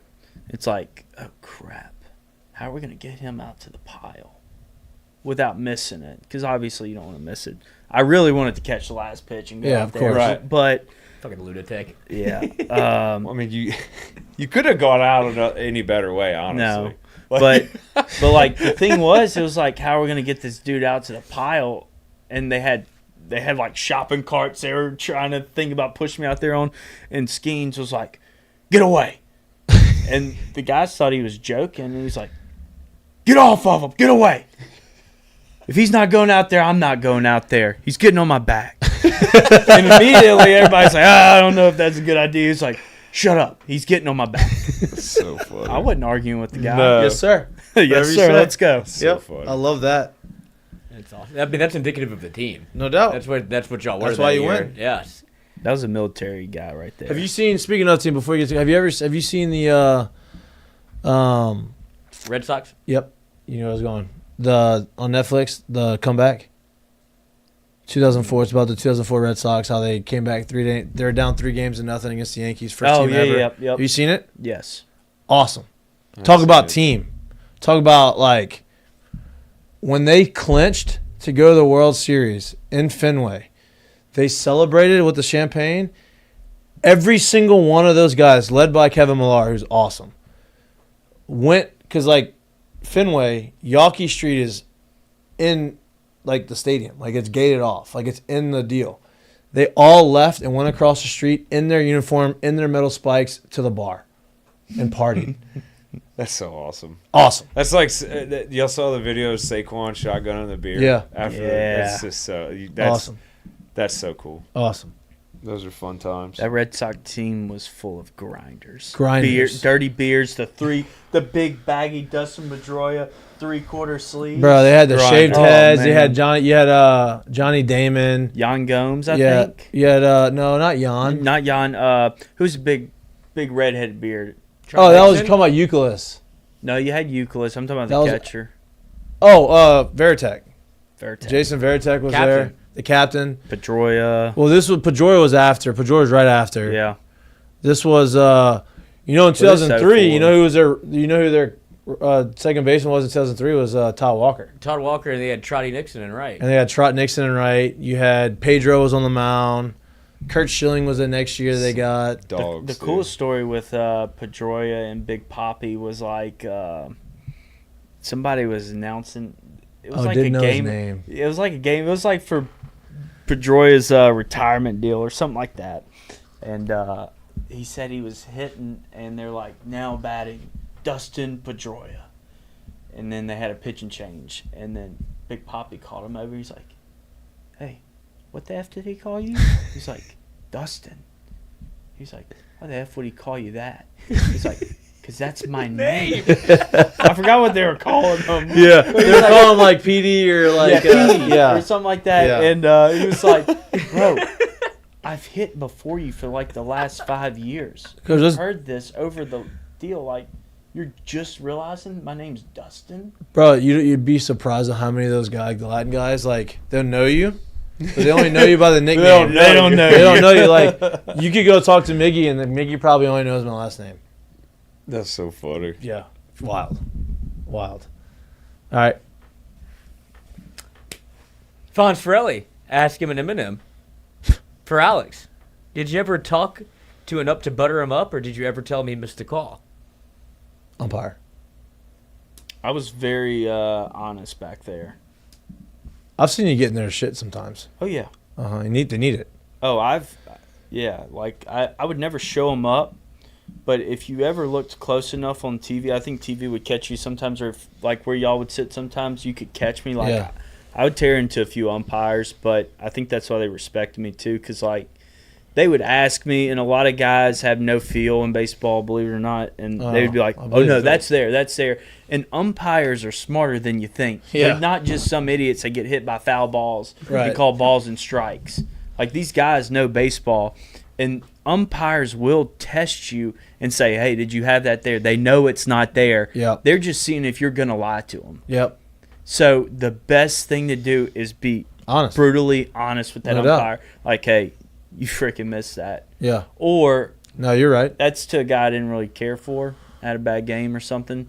But most umpires, after catching, many of them caught a lot of games behind me, and you develop relationships with all Yeah. of them. And, like, you realize, it's like a pitcher, you realize their personality. I knew what they wanted to talk about or if they didn't want to talk in the game. But a lot of it would be like, hey, you mind giving that one a little bit better look right there, and you might get it the next time. Yeah. They there's times in big leagues where I'm like, hey, you fucking missed it. I was like, you need to go look at that. And Yeah. You missed it. Or I'd argue with him. He goes, that's there, Mikey. That's there. I was like, no, you missed it. And then I'd go look at it. I'm like, fuck, it was there. I'd go back. Go I'm like, hey, apologize. you're right. You had it. That was my I bad. did it to a lot of umpires. Yeah. I was like, no, you're right. That pitch is not there. And I'm going to tell my pitcher that it wasn't there, and Yeah. you're good. Or if, like, coaches are going to stay on umpires, so I'm like, I never sold my coaches out or other players out, but I'd be like, hey, I'm going to tell the pitcher that wasn't there. We're not getting that. Yeah. Or hey, Blue, I'll take care of the coaches. I'll let them know it's not there because they got a totally different angle. But I think another thing was I always tried to keep everything off an umpire, whether runners were on or not. And I had to block. Even when I didn't have to block, I'm going to let it hit me before I let it hit that guy. Right. The last thing I want him doing is back there kind of a little flinchy. Yeah. You know, I really want him staying in there. Right. No doubt. Good point. Great Yeah. point, actually. Next. Lloyd, did you do that? Did you really put your nose in there and protect the umpires when you were catching? Oh, absolutely. Well, it depends on how the game was going. But, yeah, absolutely. I was a big, let's get a name, where you from, how we doing guy. But Hey, just let me tell you this one umpire incident that I had when this is 2016, so I was still young in the big leagues. And I was fucking struggling. Like, I had just broken my hand, and I had just come back from my hand injury, and I was like grinding. I was trying to figure something out. And, That's a terrifying thought for you. Oh, dude, I was grinding.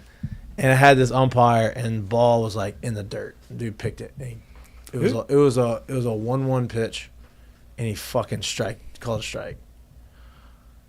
And well, it was 1-2. And I was hitting like 175 at the time, and I forgot his name. I was like, that is not a fucking strike, dude. That is not, like, you know it.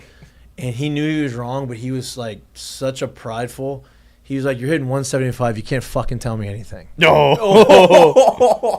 But he said it late, like when I got back in the box, and like I'm like, He's fucking with me. how the fuck did he just say that to me? So the next pitch that happened, I fucking grounded out. I fucking get to first. I peel off. I'm like looking at him. He has the mask on, trying to be fucking tough. And Longo's in the dugout in Tampa with me. He's like, why the fuck is he looking at you? I was like, he goes, what did he say to you? I was like, I told him. He said, and you didn't get fucking thrown out the game? And I was like, taking a shower. yeah, I was like, I mean, I'm still kind of I don't. Right. He's like, You're a little hesitant. yeah, I was like, no, you 100% should have been fucking thrown out the game. I was like, well, Good to know. and then the guy tried to apologize to me next to me. I was like, bro, you fucking. You're on the fuck list. You said it already. Yeah, You can't take I it back. can't take it back. I was like, damn, he really fucking said that. I'm like, you're not wrong, but like, It's not make the your right place. call. Yeah, make the right call. That's when you're Kitty just in the Bilala. box and you're like, douchebag. Yeah, yeah. But he's right. Like, you're not wrong. everybody. You're not wrong. I just need a little confidence boost, and you crushed it. That's all right. Couldn't be bigger on the screen over there, cuz. Yeah. Like, oh, fuck. I know. I see it. Yeah, Should have hit a homer. I wish. Fuck, that'd have been nice. Kitty Bilala. Ask him an Eminem. When batting, how easy is it to read a pitcher's tell? Well, I told you I was going to ask all these. depends on how easy the tell is. I was not good at it. Shocking. I needed to be in the dugout I needed to see him do it about 8 times before I like trusted that I was gonna go do it. Because there's nothing worse than going there and you're in the box and you're trying to find the tail and it's very subtle and you fucking lock it up and you lock up and you cannot hit. Or you miss it. Or you miss it. You think you got it. And yeah. Nowadays, I think with so many different camera angles and all the TV and analytics stuff that normally it's like before the games, like coaches might have something picked up you look for. And like, hey, this guy, when he comes in the game, look for this, and they already have it noted. So a lot of that's taken care of for you. But at the same time, there's not a lot of people tipping nowadays because of that reason. Right. Now, the baseball part of it, and good teams would do it, they would steal signs in the legal way. Yeah. Right? Where, like, maybe you're on second base and the pitcher's wide open. You can see what he's doing. Right? Guy on second needs a relay. Hey, we got it. Or he comes in and say, hey, we got it. His glove's open. You can see his signs. That's the baseball part of baseball. I think once you early on, those first 4 weeks before SEC play, you can get some of that. Once you get into SEC play, regional, super regional, Omaha, the teams that are higher level, they're not doing that stuff. Yeah, well, and now with the mic, because we used to read the it. signs from second. So like if you could see the signs, hey, this guy chases one or whatever it is. Look for it. Okay, if you're on second for long enough, you're there for 5 pitches, you should be able to find out what he's doing as far as sequencing goes. Now they just have the speaker. So remember AD system at second? Oh my God! Yeah. Nobody was picking us up because I didn't even know what I was calling. I had Font Nasty on the mound going, hey, it was like fastball. Hold on, carry the 1 + 2 × 4 apostrophe. Whatever I hit, remember what I hit on my last touch, and I'm gonna give you some swipes, and you got to subtract it around your body. No way. Time.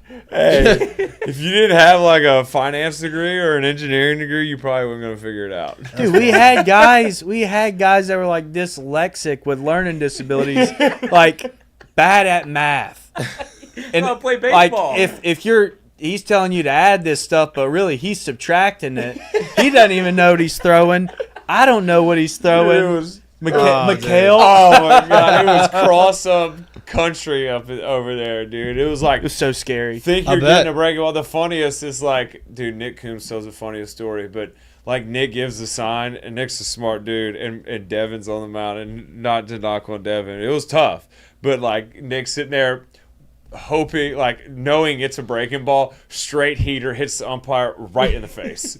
Just like, and Nick's like totally just sitting there, breaking ball, go, right in the umpire's face. Like, drills. Terrible. Like, jeez, coach. Look like the Bad News Bears out there. But from your perspective, like, how often do you feel like you either could pick up, like, that they were stealing your signs, and like obviously not the AD signs because you didn't know what you were calling, but like during a game, whatever it was, like I feel like somebody might be on or you have a tell on the mound.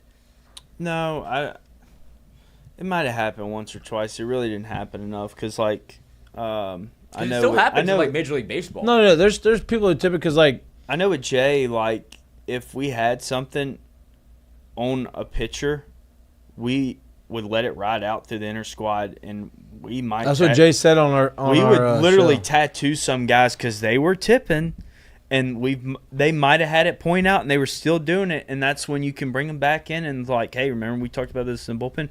Guess what? You're doing the game. Our offense had it. You got tattooed around the field, not because you're a bad pitcher, because you haven't changed this. Right. So this is what happens when you don't change this. Right.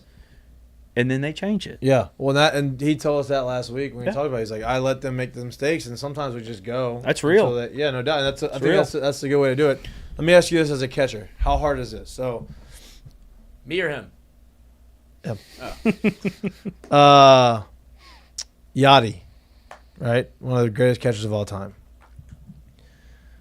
Heard a story about him, and I asked people who play with him, like, yeah, it's true. So in spring training, it's scheduled, right? So you have a starter. Let's say the starter's going to go 3. You have the guy coming after him is going to throw an inning. The guy after him is going to throw 2. Like they schedule the outings, right? Well, inevitably, a starter has a long inning and he gets to his pitch count and he's not able to finish the inning, right? Or he gets banged around, whatever it is. So he comes out early. Well, they have these minor league guys that come and fill those spots, right? So you fill in, like you have extra pitchers so that they need to go and fill the rest of the game or whatever it is, right? So this pitcher, this guy comes in, this young guy comes in, and Yachty has never caught him, right? So he comes in to finish off the inning. I think there's one out in the inning. And so usually when that happens, the catcher goes to the pitcher, hey, this is what I got. We're going to go, fastball, slider, change up. We're going to go. And Yachty goes, hey, Poppy, just throw it to me. I'll catch it. He said, wait, what? He goes, just throw it to me. I'll catch it. He said, anything? He goes, whatever you want, Poppy, I'll catch it. He finished the inning, not one pass ball, and he got out the inning, no runs scored. How wild is that as a catcher? That's unheard of. He said, it's unheard of. He said, Poppy, just throw it to me. I'll catch it. I said, everything? He said, everything. Yeah, that's like those Johnny Holstaff games where it's like, hey, we're running thin. You're about to catch 9 different guys, balls doing 9 different things. Some guys are on, some guys are off. It's a tough day. Yeah, you got to be locked in. And then there was moments, dude, I'm telling you, I saw some people come out that pen. This is not knocking on anybody, but they didn't know where it's going. Yep. Their ball was supposed to do this. It was doing this at 97, and it's like I'd literally start sweating back there. Yeah. It's like, dude, this is terrifying. Nobody knows what's going on. And it just looks like I can't catch. Probably having more than you'd have liked it to. Oh, yeah. We had a guy, great dude. Was in the big leagues. Hank Conger was in the big leagues for a while as a catcher. And he was in AAA we were in AAA together with the Rays. And Ryan Stanek, who's one of the better closers or one of the better relievers in the big leagues, was coming up. He threw 102 at Arkansas. Didn't know where it was going. And at the end of a game, it was a long game. It was in August. So it was hot. And Hank, and he's so funny, but he's catching. And 5 straight 100-mile-an-hour fastballs were spiked. I've been there. And yanked. And Hank, his thumb is blown up. His hands are blown up. The last one he yanked and he tried to catch it and his glove flew off and he did it and he stood up and he walked off and he took himself out the game. Dude, it's like Happy Gilmore when she jumps on the car. She's like, Mister. He took himself out of the game. I'm over it. He said, I'm done. I can't. My Dude, hands I'm fucked. telling you, that's a bad feeling, especially come Sunday. Yep. It's hot. Yep. You're catching your 3rd game in a row, and it's No like, legs oh my left. God. You're just wiping the sweat off your face. You're dog tired. You just want to go home, lay on the couch, and it's like that 9th inning, and you've already blocked up 23 baseballs in a game, and just got to freaking muscle through it, dude. Yeah, wear it. This is another thing, like blocking baseballs, dude. We did a study on it, and we had a really good catching coach. Still do. Josh Jordan. Yeah. Unreal. One of the best catching coaches I've been around. And you look at the analytics, and he's well connected with catching coaches at the next level and stuff. And when you break down blocking percentages, this is why it's so important to have a staff.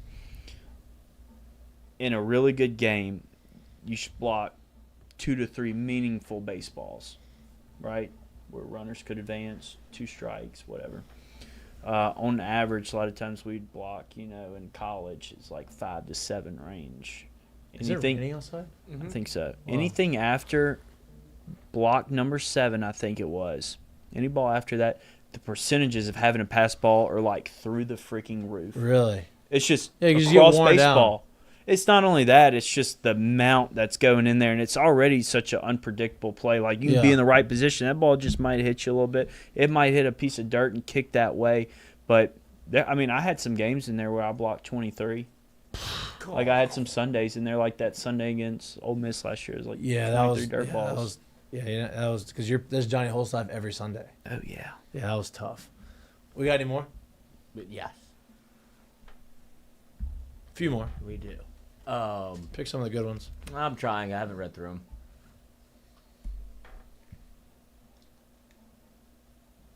Oh, Canes Cats Heat. Hey, he's back. He's back. He's very much active. Ask Alex, what schools recruited you, and when did your recruiting process start? 8th grade or when? 8th grade. No, it wasn't 8th grade. Dude, honestly, I think God, I I didn't even think about playing college ball. Like, I was just so worried about playing high school ball and football and stuff. I think I started getting offers my freshman year. Like, one school I really considered that was kind of crazy to think about was, like, West Point. Really? West Point, UC Irvine, North Carolina, a few SEC, like Mississippi State. Yeah. For me, it ended up coming down to 3 schools. It was a no-brainer. I don't even know I was. But it was just it was no, it was. I would have. I would not do that. Glad I didn't, but I would have. It came down to 3 schools, and the only 2 other schools was Southern Miss and Mississippi State. And the school I fell in love with a lot was Southern Miss. You look a Southern Miss. I've heard people love it. Dude, Coach Barry, Ostrander, those guys over there were awesome. But for me, it was no brainer. Yeah, so I think at the end of my freshman year, I was done. I committed to LSU. Wow, that's good. I didn't get offered till late. That was at a different time, though. Way different time. I weren't getting really recruited till junior, senior year. Yeah, no, for sure. And then and now they just changed it back. Oh, really? Yeah, I don't think coaches can offer players till like junior year. Oh, really? Yeah, that's great. I never understood offering. Guys were. It was such a problem because guys were recruiting coordinators were having to go get these guys in 8th grade, 7th grade, make these offers. You don't know what they're gonna do. Yeah, no doubt. You don't know if they're gonna have injuries and all this stuff. Put a bunch of guys in 7th and 8th grade that weren't worth a shit their junior year in high school. You're offering 13-year-old kids. Yeah. All right, next. 2 more. Yep. 2 good ones. Fonz Ferrelli, ask him, Alex, thank you so much for all you did in the purple. What a slop fest this is. Alex, thank you so much for all you did in the purple and gold. Is there a small chance for Coach Alex, or is the baseball door closed? I wouldn't say it's closed to get back into coaching. But I love to hunt and fish. So yeah, I had a great time this year. Like I'm enjoying myself. First year you could do that in a long time. We had full reign to do it. Oh, dude, I think I duck hunted like 57 days this year. Me and Clay was talking to me at one point. He's like, "Dude, how many days are you gonna hunt?" I was like, "I ain't coming home." I texted him. And I said, "Hey, I want you to come on the show a lot more." He goes, "Yeah, after hunt season." Yeah, I said, "All right." Look, it's hard to coach and hunt and fish. Yeah, that's the tough part. But I wouldn't say it's out of the picture. I definitely have a love for the game, and I don't know. Not now. I'm taking. I need to get really hungry to go and coach. I mean, I feel that. I feel that. You gotta love it, man. You gotta love it because that's a grind. I think a lot of coaches didn't play as long as we did. Yeah, a lot of coaches. Well, and they still had the love for it. They feel like that itch they had to scratch for a long time. Yeah, they felt like they weren't done yet. Yeah, a lot of coaches don't have hobbies either. If you got hobbies, it's hard to. Yeah, Jay does not have a hobby. No, I mean, at the same time, dude, I enjoy family. I want to be able to coach my own kid and go to enjoy his games. Coaches don't get to do that. Yep, that's a good point. That's it? You have one more? Oh, I didn't know. It felt like the conversation just abruptly ended. No. Ask Alex. Last one here. Has he had any opportunities to talk to the new guys and help explain Alex box and what Friday night and the SEC play is like and playing for Jay? No, I've been around the facility a couple times and I got to have some interactions with the new guys, but in my opinion, I don't think it's I don't really think it's my place to go back and I can, if guys came to me advice or if I saw something or if anybody reached out, I'd be the first one there to help them. If Josh Jordan said, "Hey, come talk to these catchers, come talk to these guys about what it means," I would be there in a heartbeat. Or if I saw a guy needed, like, don't get me wrong, if I saw a guy had a tough day, a great day, I would reach out to him and be like, "Hey, man, I've been there before. Here's what I did. Here's some advice." Yeah. But I just don't think it's my place to go back. This is their team. This is the 2025 team. It's not really my place to go in there, and I don't know. Yeah, that was a great answer. I agree. Yeah, no doubt. But, I mean, at the same time, like, we were LSU ball players. We went through the same struggles these guys went through. If I can help a guy out, I'm going to help a guy out. if a guy reaches out to me for help or questions, I'll be the first one to be there. And I think that's how it was when I was there with the older guys. They'd come back and they'd give advice when it was needed. I like that. Great answer. Oh, one more here. Oh, that was a late great edition. answer. Yes. Well, Jacques Doucet. Jacques in there. Yeah. Oh, Jacques, welcome. Thoughts Unless on- somebody's copying his name. No, I checked his profile. Okay. Thoughts on South Carolina and Maneri versus LSU and JJ regular season finale? I told you I'm looking forward to it. I know Maneri is at has it circled that he wants to win that series. They could be 0 and whatever in conference, and all bets are off for that last weekend because that's what he wants, for sure. It's gonna be fun. I do want to go out there. I don't think I'm gonna make it, but I do want to. How do you already know that? What? How do you already know you're not like you would like? I have some. I can't make it. But I do want to go. I want to play some. They have great golf courses out there in South Carolina. I want to play. You know what I'm saying? Yeah, he wants it. I wish we could say that, but we can't. Yeah, Dude, he wants it, but I don't know how. Look, I want Maneri to do well. I really do. And he's got Rooney. He's got Rooney. Rooney's a dog. Yeah, Rooney's on the recruiting trail, no doubt. which is good. I mean, that's where really what Coach needed too was a good recruiter. I mean, the Rooney recruited me to LSU. And Rooney's a great recruiter. The college baseball coach and area coach in 2009 is not even. No. It's not the same baseball. No. It's not the same baseball he coached in 2019. No. You know, it's. I mean, you're talking about a totally different game, and being able to go hit the portal where you need to, being able to go find the freshmen that you need. I mean, it's a totally different game. Not saying Coach couldn't do it, but that's not his forte. You know, having Rooney's going to help out a lot. Him being able to go do that. But I can't wait to see that. That's going to be awesome. And I'm actually happy Coach Neri. He obviously had some gas left in the tank, and you know, at least you don't have to sit at home thinking, God, I think I could still do it. At least he's out there doing it. That's awesome. He loves it. He does. He's scratching his itch right now, no doubt. I hope he does well. I will say this, the whole completely separate deal. Your boy Paul, MLB Network interview tonight. They're doing the top 100 players in baseball, and he came in at 15. And they're asking him, about 15. He says, it doesn't sound quite as good as number one, but I'll take 15. Like just a typical Paul answer. Doesn't sound quite. I want a number one. I'm number one.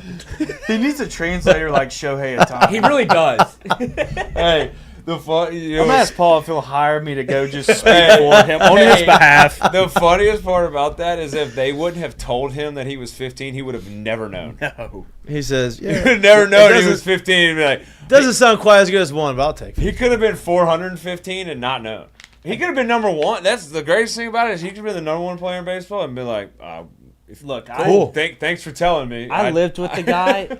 Me and Paul lived together, and I don't think that dude knows anything outside of baseball. I don't even know if he knows how much money he actually has. You'd probably know. But that dude probably doesn't know how much money. Which is a great. It's great. That's a great thing. I think as Does a pitcher. not care. I love that. No, he does not care. He doesn't care. He just wants to be the best at what he's doing. Yeah, but it's not even. And I don't want to speak for him, but just from hanging around and being around him, he just wants to be the best at his warm up routine. Right. Like he's got it down to like I want to make sure I got the best cleats on that are gonna make me the best pitcher. Like he could care less about being number 115 or 250. With all that said, he doesn't have a full season in the big leagues, and he's the 15th best player in all of baseball. Oh, he's top. I think he's better than that, but I think I don't think they didn't want to give it to him because damn, you haven't been there that long. Baseball. This next year will be top 5. Shohei's got to be one. Yeah, I mean he had a sub-2 ERA. Yeah, any race. Created player. Yeah, Shohei. I mean, Shohei's one. Any gamble. Which is That's what I like. Which is the fact that who just signed the big deal? Soto. Yeah, the fact that Soto has signed a bigger deal than Shohei is mind-boggling. Well, they just to me. keep getting bigger. Well, it's because he has a 13-year contract because he's young. Like you're not going to be able to get that big of a deal unless you get to the big leagues at 19 like he did. But Shohei is 2 players. That's crazy. He was probably like 24, getting I a think he's 19-year-old 25. deal. Yeah, I think he's 25. No, when he was 19. Oh, he yeah, was yeah, 25, 24. Yeah, no doubt. Always. Always. A lot of guys got in trouble for that. Guys, not all of them. Some of them. I am 12. It's like Albert Pujols, man. You can't tell me. Yeah, listen, I'm with you. Can't tell me. I'm with you. A little older than his birth certificate says. No doubt. And he got back on the sauce for that last year. Yep, and good for him. Yeah, Fuck it. Yeah, that's where baseball, Who you cares? know. What are we doing here? Like, Um, Shohei clearly gambled. Let's protect our best players and our best assets. Same thing with Albert Pujols. Let's have a good moment here. Let's have a run. Just to hit 10 home runs in 6 games. Close out the year. The problem is that Pujols might have got on the sauce, but they're not worried about the guy that nobody's talking about on the sauce. They're only worried about Pujols on the sauce.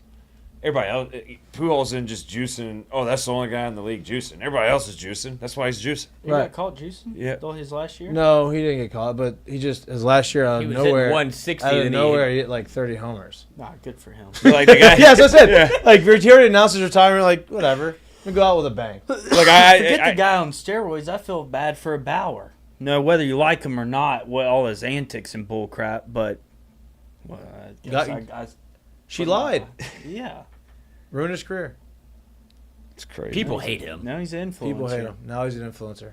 That's what he's doing. Like, he hadn't put himself in the best position with some of the stuff he does. And Yeah, he didn't. says, He didn't do but- himself any favors, but No. But I mean, at the end of the day, Still he didn't throwing. gamble. right, right. He didn't. He didn't. Yeah, you're right. I guess he did. He brought the girl home. That's a gamble. That's a Always. gamble. That's always a gamble. The things that came out in that, I'm like, bro, you're a freak. Nobody's safe, Like, especially him. punching her asshole and shit. Yeah. I mean, That was part of the. like, you have to subscribe for that content. He is an Deshaun Watson influencer. style. Yeah. I mean, speaking of that guy stole all the Justin money too. Tucker. Justin Tucker. Oh, Stay out of the massage. I don't know, man. Don't screw up. Yeah. I don't know, man. And the Justin Tucker thing's wild. Like, that's the last person you would think. well, it's that, just like- it only came up when he got bad. Yeah, right. When he was the best kicker in the league, nobody wanted to talk about it. But then he misses 6 field goals in a year, and now he comes prematurely. Oh, yeah. Like, God. that- I didn't mean to say, oh, yeah, to that. neither did he. The Ravens had to get rid of him. They leaked that. Yeah, that's tough. Or he. All right. You ready to do the seggies so we get out of here? Mistake of the day brought to you by. Yes, mistake of the day brought to you by me. And we have an epidemic going on in sports at the moment where people don't seem to understand how conference play works. We had Carl Rabbit on the call Tough. for an SEC game. And once again, this gets brought up to where people don't understand that they look at conference play and they wonder why the record's even. So think about it. We know how dominant they were in the non-conference season. We don't have. They were 185 and 23. Since January 4 into Tuesday, the SEC teams are 82 and 82. It's not as if one team or two teams or three. They're 82 and 82. Like, there's been no ability to pull away. There's no dominant group of To teams. be 82 and 82 right now. There's one winner and one loser of every SEC game, so they're gonna always be 500. Like, it's impossible not to be 500. But now it's like this is the way And they're Carl talking about Ravitch parity. was confused as to how It's the mind-boggling second time it's happened. that SEC is 82 and 82 in conference play. Who is this guy? Carl, he's like an announcer. He does some of the baseball. He does like you know what I'm talking about. He does. So that was definitely a That just blows my mind that you fumble could get there. that far into life 82 and 82 and be like, oh, what do you mean there? one team wins, one team loses in the SEC every game. Like the parity in the league. Well, there's 2 teams that have 10 wins in the league, and I know of one very close to here that has 1 win in the league. So I don't think the parity is as much as you're trying to make it out to be. Yeah, that's They okay. play tonight. Yep, tough. They do play tonight. They play in 8 minutes. And guess what will happen I'll be after watching. tonight? They'll be 1 and 10. How's Trey Des Green doing? He gets in there. He does. That's a Zachary boy. He's got one move, but he's in there. He ain't scared to shoot a 3 either. That might How be a many move. guys? gym. But look, how many guys I are bet. doing that, man? How many? I'd like to know how many dual sport athletes are in the SEC right now. How many? Not many that play football and basketball. No, football. You And might be the basketball's only one. unheard of. Might be the only They had one. Jalen Cook that came in trying to do it, but he never should have did. played He football. should have played football. Yeah. I mean, he how was a many walker. dual sport I guys are played in the against him. SEC? Yeah, he are should have playing played football. Football Dude, and baseball. not- Keon But- Coleman was one that came out of Opelousas, but he didn't really play much basketball. In Yeah, Michigan he went State. to Michigan State. Yeah, That's that's why he impressive. went to Michigan State so he could play basketball. Mhm. But he didn't really play Yeah, much. I think this experiment will be over after this year. Yep. Marcus Spears did it. Corey Webster tried. Corey Who Webster was tried. Who's the? Ben McDonald, Lyle Mouton. You don't remember Lyle? That's early 90s. That's from. Original Pip job. That's from That's from St. Thomas More. What's a recent SEC guy that played football and baseball? The Ole Miss guy, the quarterback. No, the defensive lineman. He went to UCF. He was in my class. Oh yeah, Yes, Plumlee. Plumlee. The He defensive got- lineman nice. for Ole Miss. He gashed us. Sure did. Plumlee gashed You played us. against him, didn't you? Who? The defensive lineman for Ole Yeah, Miss. big guy. Hit homers. Oh yeah, I remember him. Yeah. Yeah, Pinch hitter. pinch hitter. I think he had one trick. Yeah, of course. I mean, he's 6'6", 300 pounds. Homers. Homer. Swing for the fence. Yeah, yeah. Spin it. That's awesome though. Oh, Yeah. That's cool. I'm trying to think. Spencer Ware did it for LSU. Maurice Hampton tried to do it. Yeah. Chris Jackson, Punter, kicker, great baseball player. great baseball player. Obviously Jared and Chad. Jared was impressive. Because he was a good Yeah. football player too. What's more impressive about Jared is how much he keeps to himself about what happened to his football career. Yeah, he was a top 100 football recruit It's crazy. coming out of Westgate. That's thorough. Played quarterback right-handed, played baseball left-handed. Freak. Unbelievable. That's crazy. Unbelievable. Couldn't throw a football left-handed, but played baseball left-handed out the outfield, and then threw a football 60 yards right-handed. Ambidextrous. Can't even brush my teeth left-handed. Have you ever crazy. tried to do that? Yeah, it's awful. I've done it like a couple mornings in a row. I feel like I might have this is a problem. Awful. Yeah. You realize all the stuff you can't do left-handed when you have TJ. Yeah, it's the worst. I'm serious. Like, I mean, it's like the most simple stuff. Like, yeah, I mean, Look at Lloyd seriously. laughing over Yeah, look, I'm gonna just give up. I'm like, fuck. All Eat left-handed. I mean, it's like, what the? right, let's get to the curtain call. You got a curtain call? Yeah, that's all. Yeah, all of those things. Curtain call 2-1. I believe we know. Friend of the show, Jay Johnson, puts out. I think this might be a legal law excuse to not Legal? have to go to work. I think this would pass. This would clear if Would you it? actually prevented this or proposed this to work. But there's an excuse for Friday, opening day.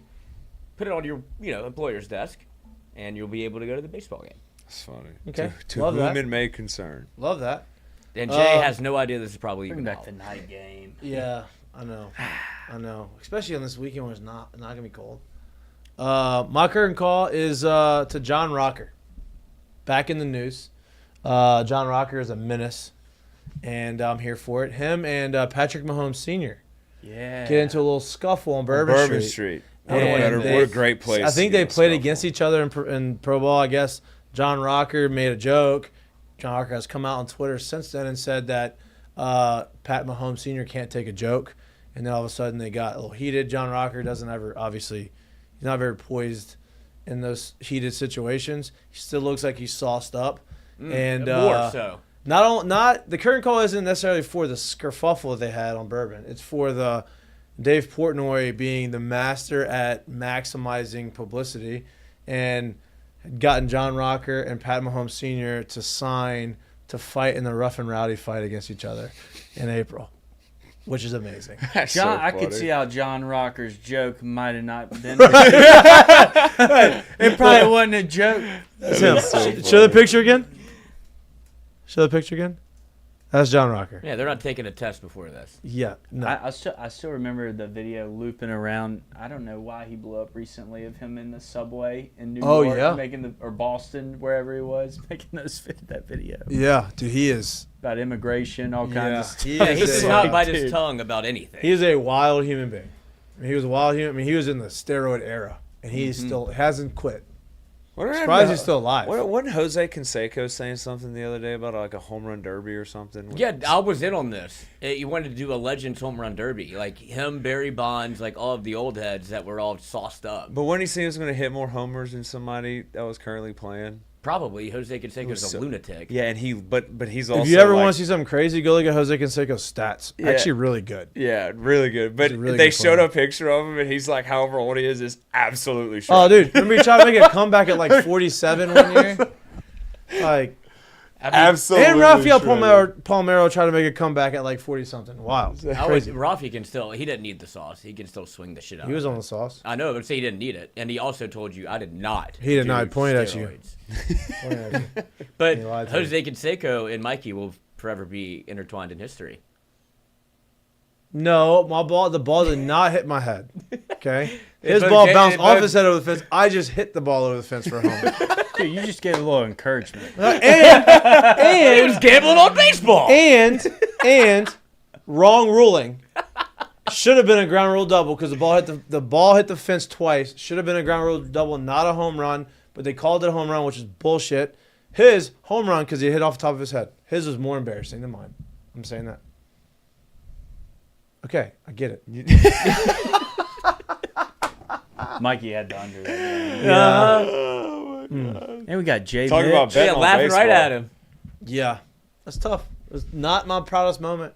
It could have been awesome. I don't know what you would have done if you happened. did. And grab that came the ball. day after. That came the day after Alex Gordon robbed me of a home run on the same spot, and so I was on the not top 10 Oh. with both hands on my knees. This one on first base after I got robbed, and the other one in left field like this. Got some guy that's never caught a fly ball before screaming at you, tearing you Oh, up. no doubt. You're the worst player I've ever Sending seen. you ever. DMs. You let down all of Detroit. Yep, no doubt. Yeah. Always. I can't go to sleep tonight. My kids Somebody will said eat. the other day. Remember you looked up? He for some reason Twitter searched my name. Somebody like the end of January randomly said on Twitter, "Can't believe I spent however many years in life watching Mikey Mahtook. Can never get those years back." I'm like, Jesus Christ. That's brutal. I was like, that's brutal. I was like, Take it back. I've been gone from Detroit for like 7 years. Let's get over it. That guy hated you. Yeah, didn't like me. You're also like trending a ton on on random homers. Like there's like 15 of them on here. On what? Random homers. Home runs? Yeah. Oh, love that. Yeah, I bet. Hit a few of them.